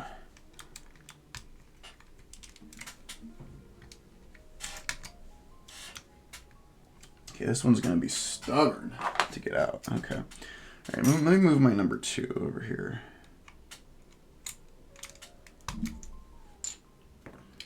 Just to see if I can get a little more grip.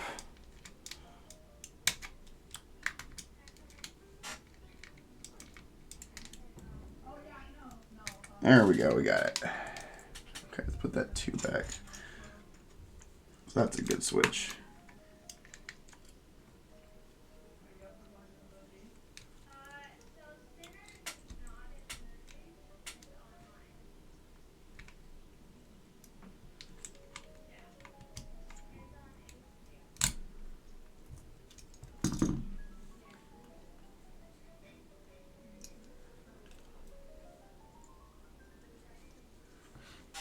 Give me a second, friends. I gotta take care of a piece of biz.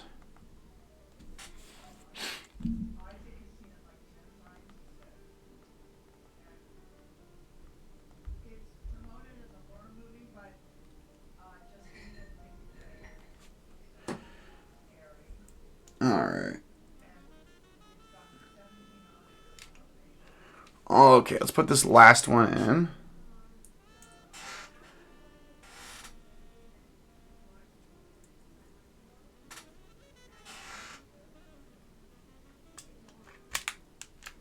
All right, so got them in. Let's put these tools to the side for right now. All right, cool. So let's get the multimeter out. Let's get our trusty multimeter out. Let's turn it to my soundy thingy, and we're gonna start testing them.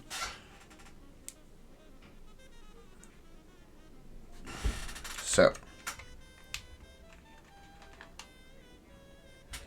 I gotta grip these a particular way so I can touch both pins.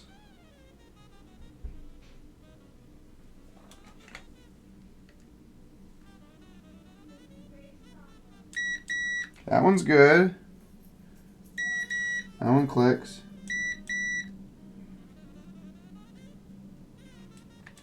That one does not click. Okay.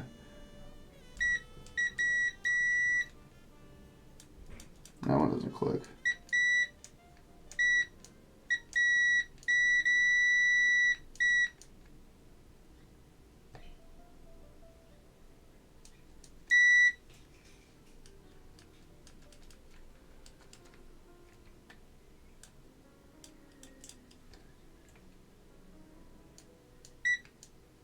I'm gonna swap that out. All right. We're gonna take these 2 out. That one's good. 7 is good. So we'll slide that one in. I want to do, we just got to do it.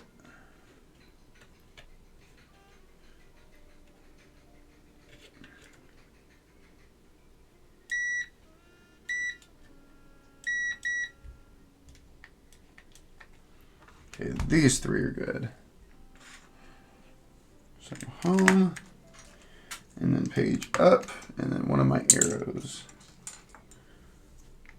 Okay, so these 3, they're not registering correctly, so we're going to swap out the switch plates. So we'll grab a few more switch plates, and we'll kind of go from there. We're not really soldering in until we get all of these registering correctly, so that's okay. So it is a test in patience as we do this. So put that down, let's grab that. Let's get that switch plate out. Put that over there. Let's grab 3 more switch plates. Again, I have a metric truckload of these gray ones. These gray ones are kind of the bane of my existence because You never know if they properly work.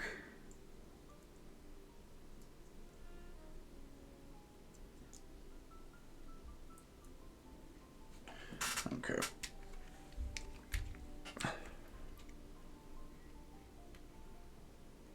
Yeah. Oh, thanks, GDC, dude. Again, I hope you're enjoying the builds, dude. It was an honor and pleasure working with you, my man. And again, I also do love seeing the stuff that you post online, man. That is your build is absolutely amazing. Like probably one of the favorites I've done for like a modern keyboard. GDC, you're awesome, dude. So thank you so much, sir.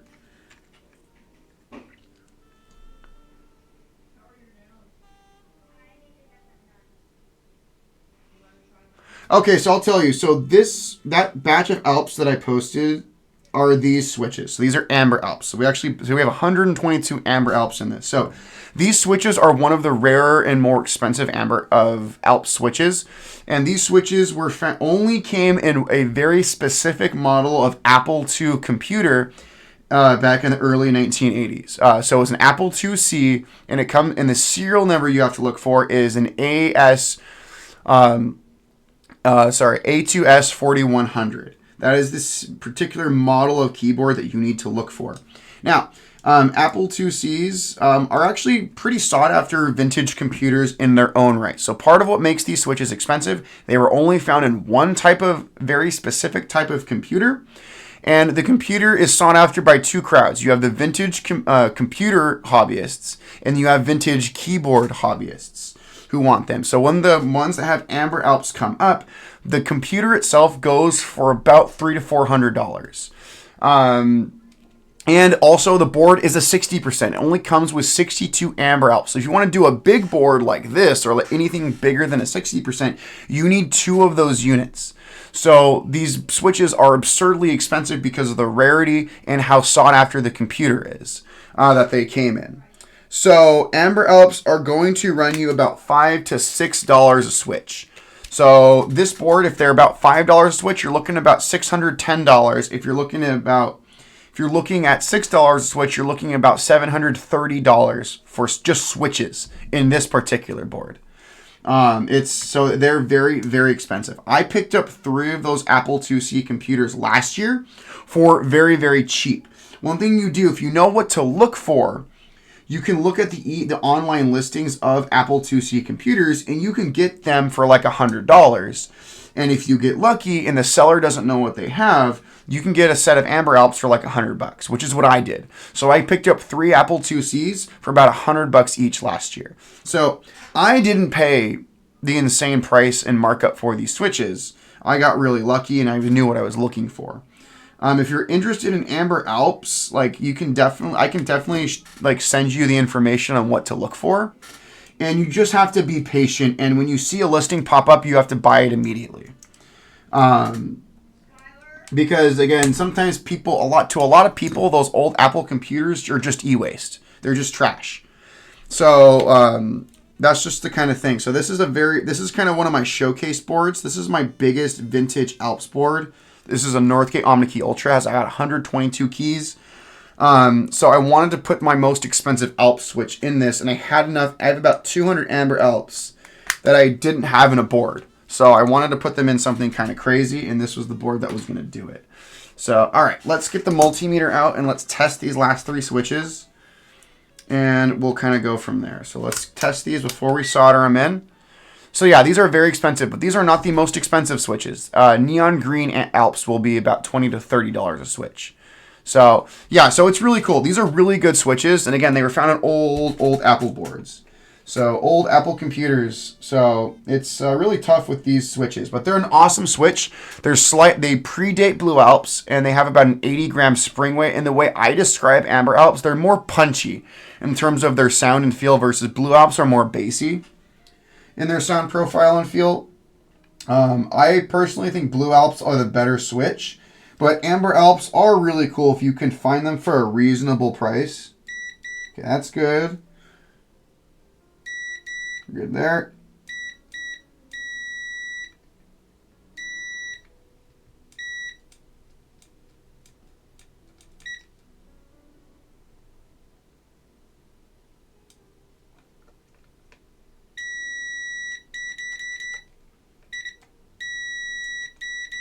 Just testing these switches that were faulty.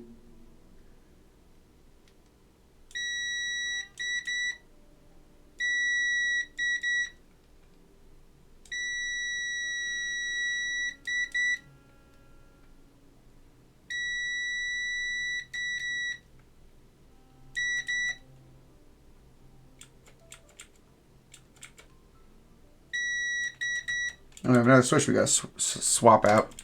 Fun! Yeah, it's a good time. So, these are good. We have one of these switches up here we got to swap out. So let me just figure out which one that is. These ones don't pop up on the switch meter, on the switch tester. Hold up. I gotta figure out a more elegant way to use these. Give me a second.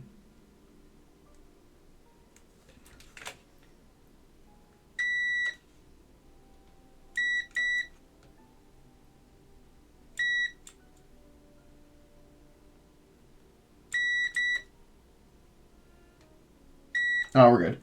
All right, we're good. All right, let's solder these puppies in. Put the multimeter to the side, and we should be good. All right, let's flip this over. Let's solder these switches in. And my little graveyard of switch plates. Fun times. Let me take these switch plates out. Just check them in here for right now. All right. Cool. All right, so fire up the soldering iron. Let's put that in there. And then once we get these in, and we'll test them again. Once they're soldered in, we should be good to go. So let's let the soldering iron heat up, and we'll go from there. So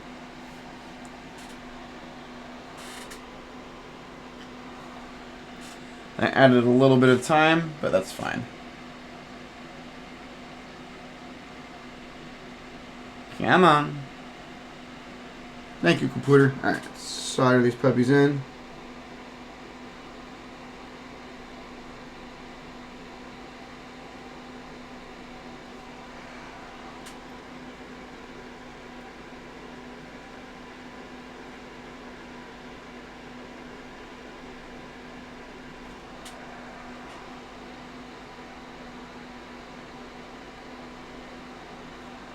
Those are in.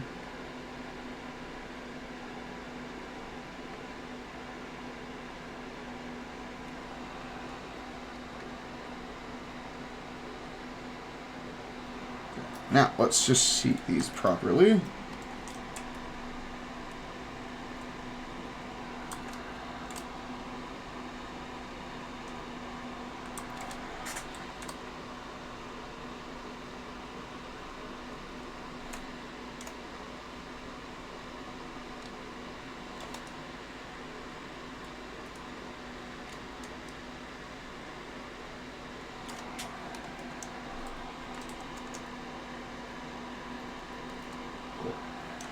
All right. Last couple of pins, and then we'll get going.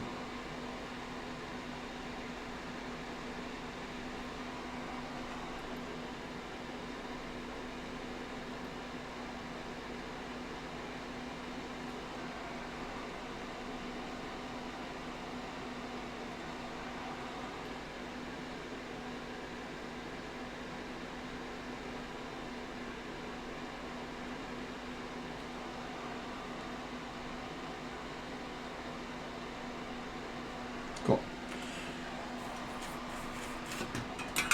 All right, that should do it. So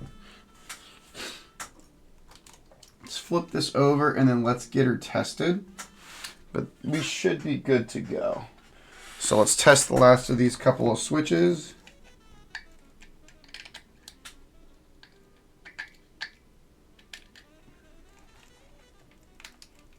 Okay. All right, let's get my cable plugged in. There we go. Let's plug them in. Sorry, I'm just getting my converter plugged in. There we go. Wait, is that right?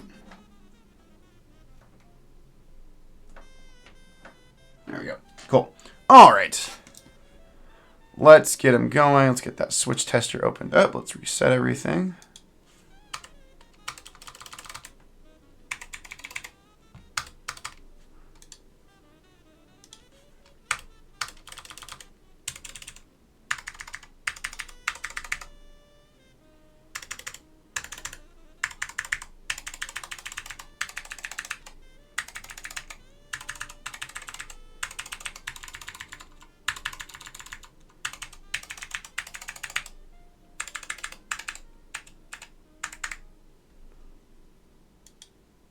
That looks good.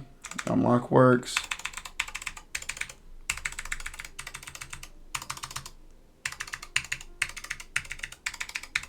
All right, we look good so far. We're going to do another test of everything. We should be fine.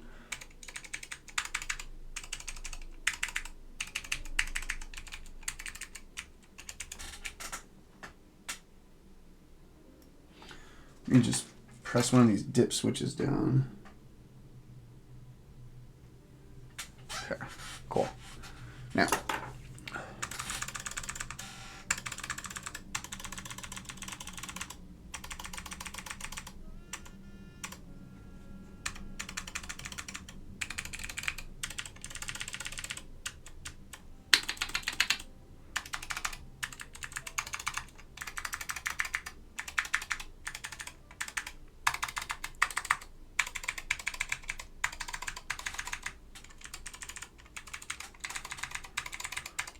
we're looking good so far. I think this is going to be good. We're almost there for final assembly.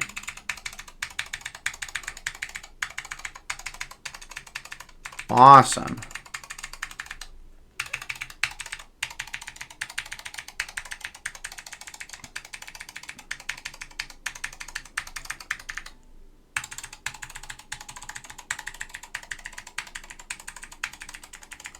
Cool. Oh.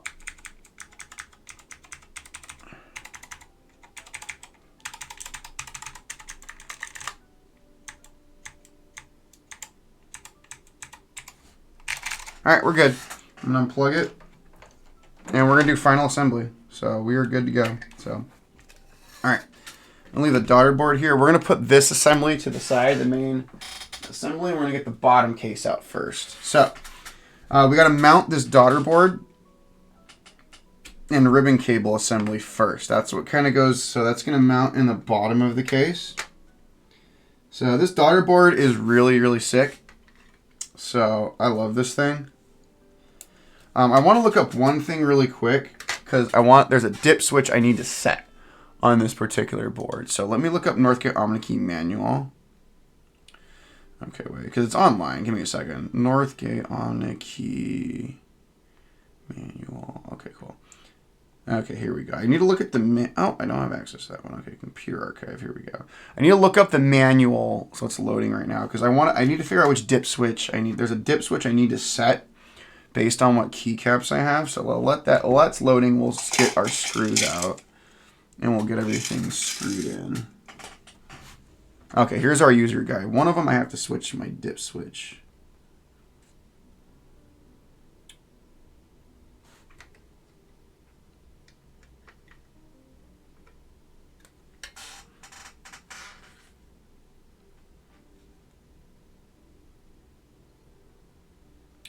Okay.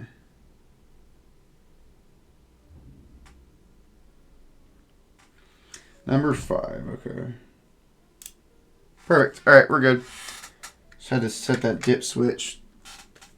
So that's going to be really important. So let's start screwing this in. So we're going to mount our daughter board in here. And again, this Northgate OmniKey was Ultra was the top of the line model from Northgate Computer Systems. So of a whole Northgate OmniKey family of keyboards, this was like the top of the line model.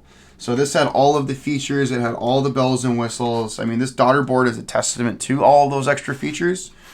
So we're just screwing this puppy down in the bottom, and it kind of rests in the bottom of the case. And one nice thing, and this also supports a ton of different protocols. So it supports AT, it supports XT, ADB. I mean, we're using a converter on this board. So one thing about Northgate OmniKeys, they convert to USB very well and very easily. Like you can get a passive ATXT converter on like Amazon for like $1. And these boards will work with a modern computer, no problem. So there's a lot of customizability you can do with these boards. So we're going to plug the daughter board in. So that means, sorry, the ribbon cable. Get that in there. Perfect. So now we got that. Now we're going to get our screws to mount the plate and PCB assembly. So one thing about this board, this is a bottom, most of on Northgate OmniKey keyboards are going to be bottom mount keyboards. So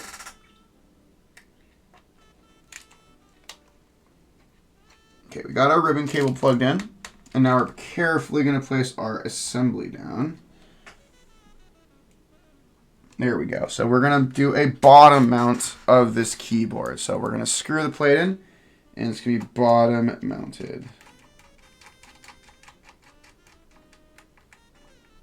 Nope.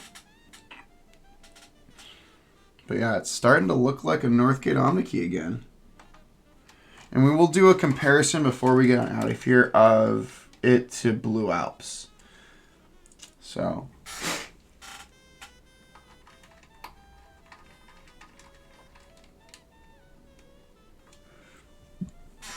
we got that ribbon cable plugged in firmly.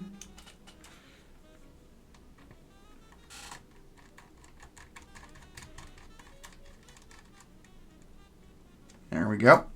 Now let's put that to the side. Let's get our top case on here, and we'll be able to see the board really come together. And how clean it is too. This is a very clean example of this board. So there we go. Let's flip it over. Oh, what's up, Blue Keebs? Yeah, dude. We're doing final assembly of this beauty. So what is up, my man? So yeah, this is the OmniKey. Yeah, this is probably one of the most insane OmniKeys that someone's probably built. To be, not to like toot my own horn, but like this build is absolutely insane. We took the biggest OmniKey and put one of the rarest and most expensive Alps switches in it. So yeah, this board is absolutely bonkers and insane. Yes, this has these hella expensive switches. There's about $600 to $700 worth of switches in this keyboard. So this is probably my most expensive vintage board now, the way it's built. The board itself is only worth about $100, but the switches are where the value is. Oh yeah, I did not pay that. I paid about $300 for these switches. I got really lucky finding keyboards last year, but here we go, friends. So there we go. There is our fully restored Amber Alps Northgate OmniKey Ultra in all of its glory. So one thing about Northgate OmniKeys that they did is they put their F row over here. So it says F row, F row column, I like to say. So the F column is right here, but it has a double F rows. So you have the F row column, and you have a standard F row up here at the top. You also have an 8K cluster. So the 8K cluster is kind of a combination of your numpad and your navigation cluster. So we have T arrows right here, and then we have all of our navigation command keys spread out through here, which is really good. So, like, oh man, that feels really good. Yeah, this is awesome. So let me pull out the Blue Alps. One thing I do want to do before we do, I want to do one last switch test. So let me plug it in, and we'll kind of go from there. Come on, cable. The only thing about this board, the cable holes are like really recessed. There we go. So I just want to do that really quick. So I want to do one last switch test while it's now fully assembled. Make sure we're not having any shorts or anything like that. But this, we've been on here for about 2 hours. We would have been on here for like 4 hours if I didn't do what I did last night for this board. So I want to just do a quick little switch test on everything.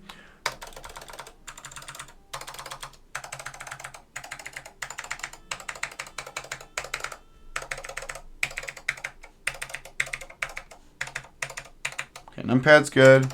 Insert, delete, and page down, page up arrow, down arrow,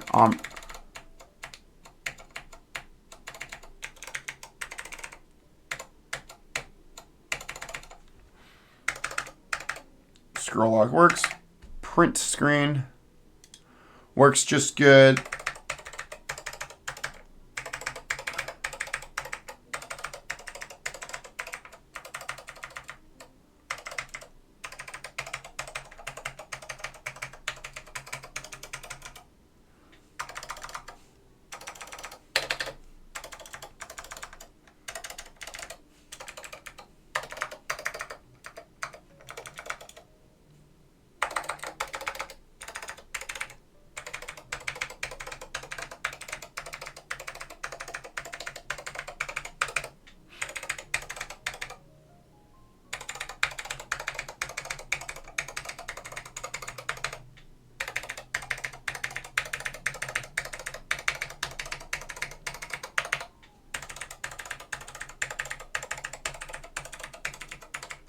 Cool. All right, we work, everybody. This board is good to go.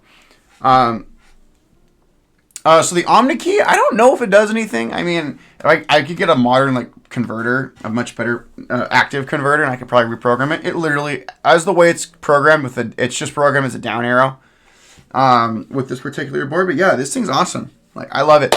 So let me unplug it, and then I'll pull out the gold badge OmniKey. Oops. Sorry about that. All right, let's pull out the gold badge. And you'll kind of see it. So the gold badge is the oldest of the OmniKeys. But you can see they're very comparable in size. The only real difference between this one, this has Blue Alps. So this one originally came with Blue Alps. This one originally came with Pine White Alps, which I put Amber Alps in it. But these are like the two kind of best clicky Alps. So we have Blue Alps.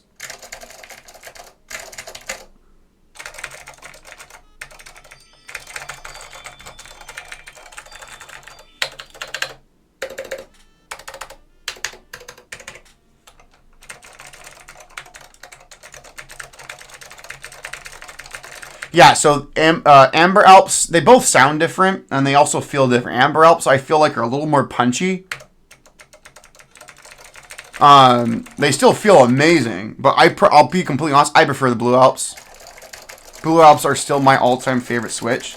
So, like, I'll be completely honest, this board is amazing, and I freaking love it, and I'm definitely going to be dailying this board. I prefer this one. It's just Blue Alps.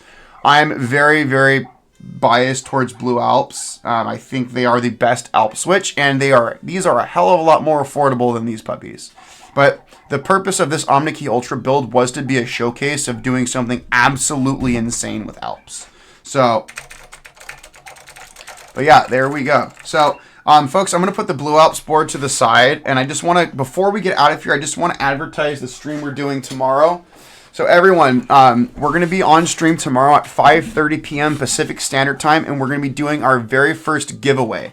So please spread the word. If you want to win a free Alps keyboard that I have built, we're going to be building this Swag Keys Transition Lite. It's a fully polycarbonate keyboard, which Alps actually sound the best in polycarbonate keyboards, believe it or not. So it's built with we're going to build it with a polycarbonate plate, a solder PCB from Careless, and then these are Pine White clicky Alps, which were the later generation of clicky Alps after Blue Alps and Amber Alps.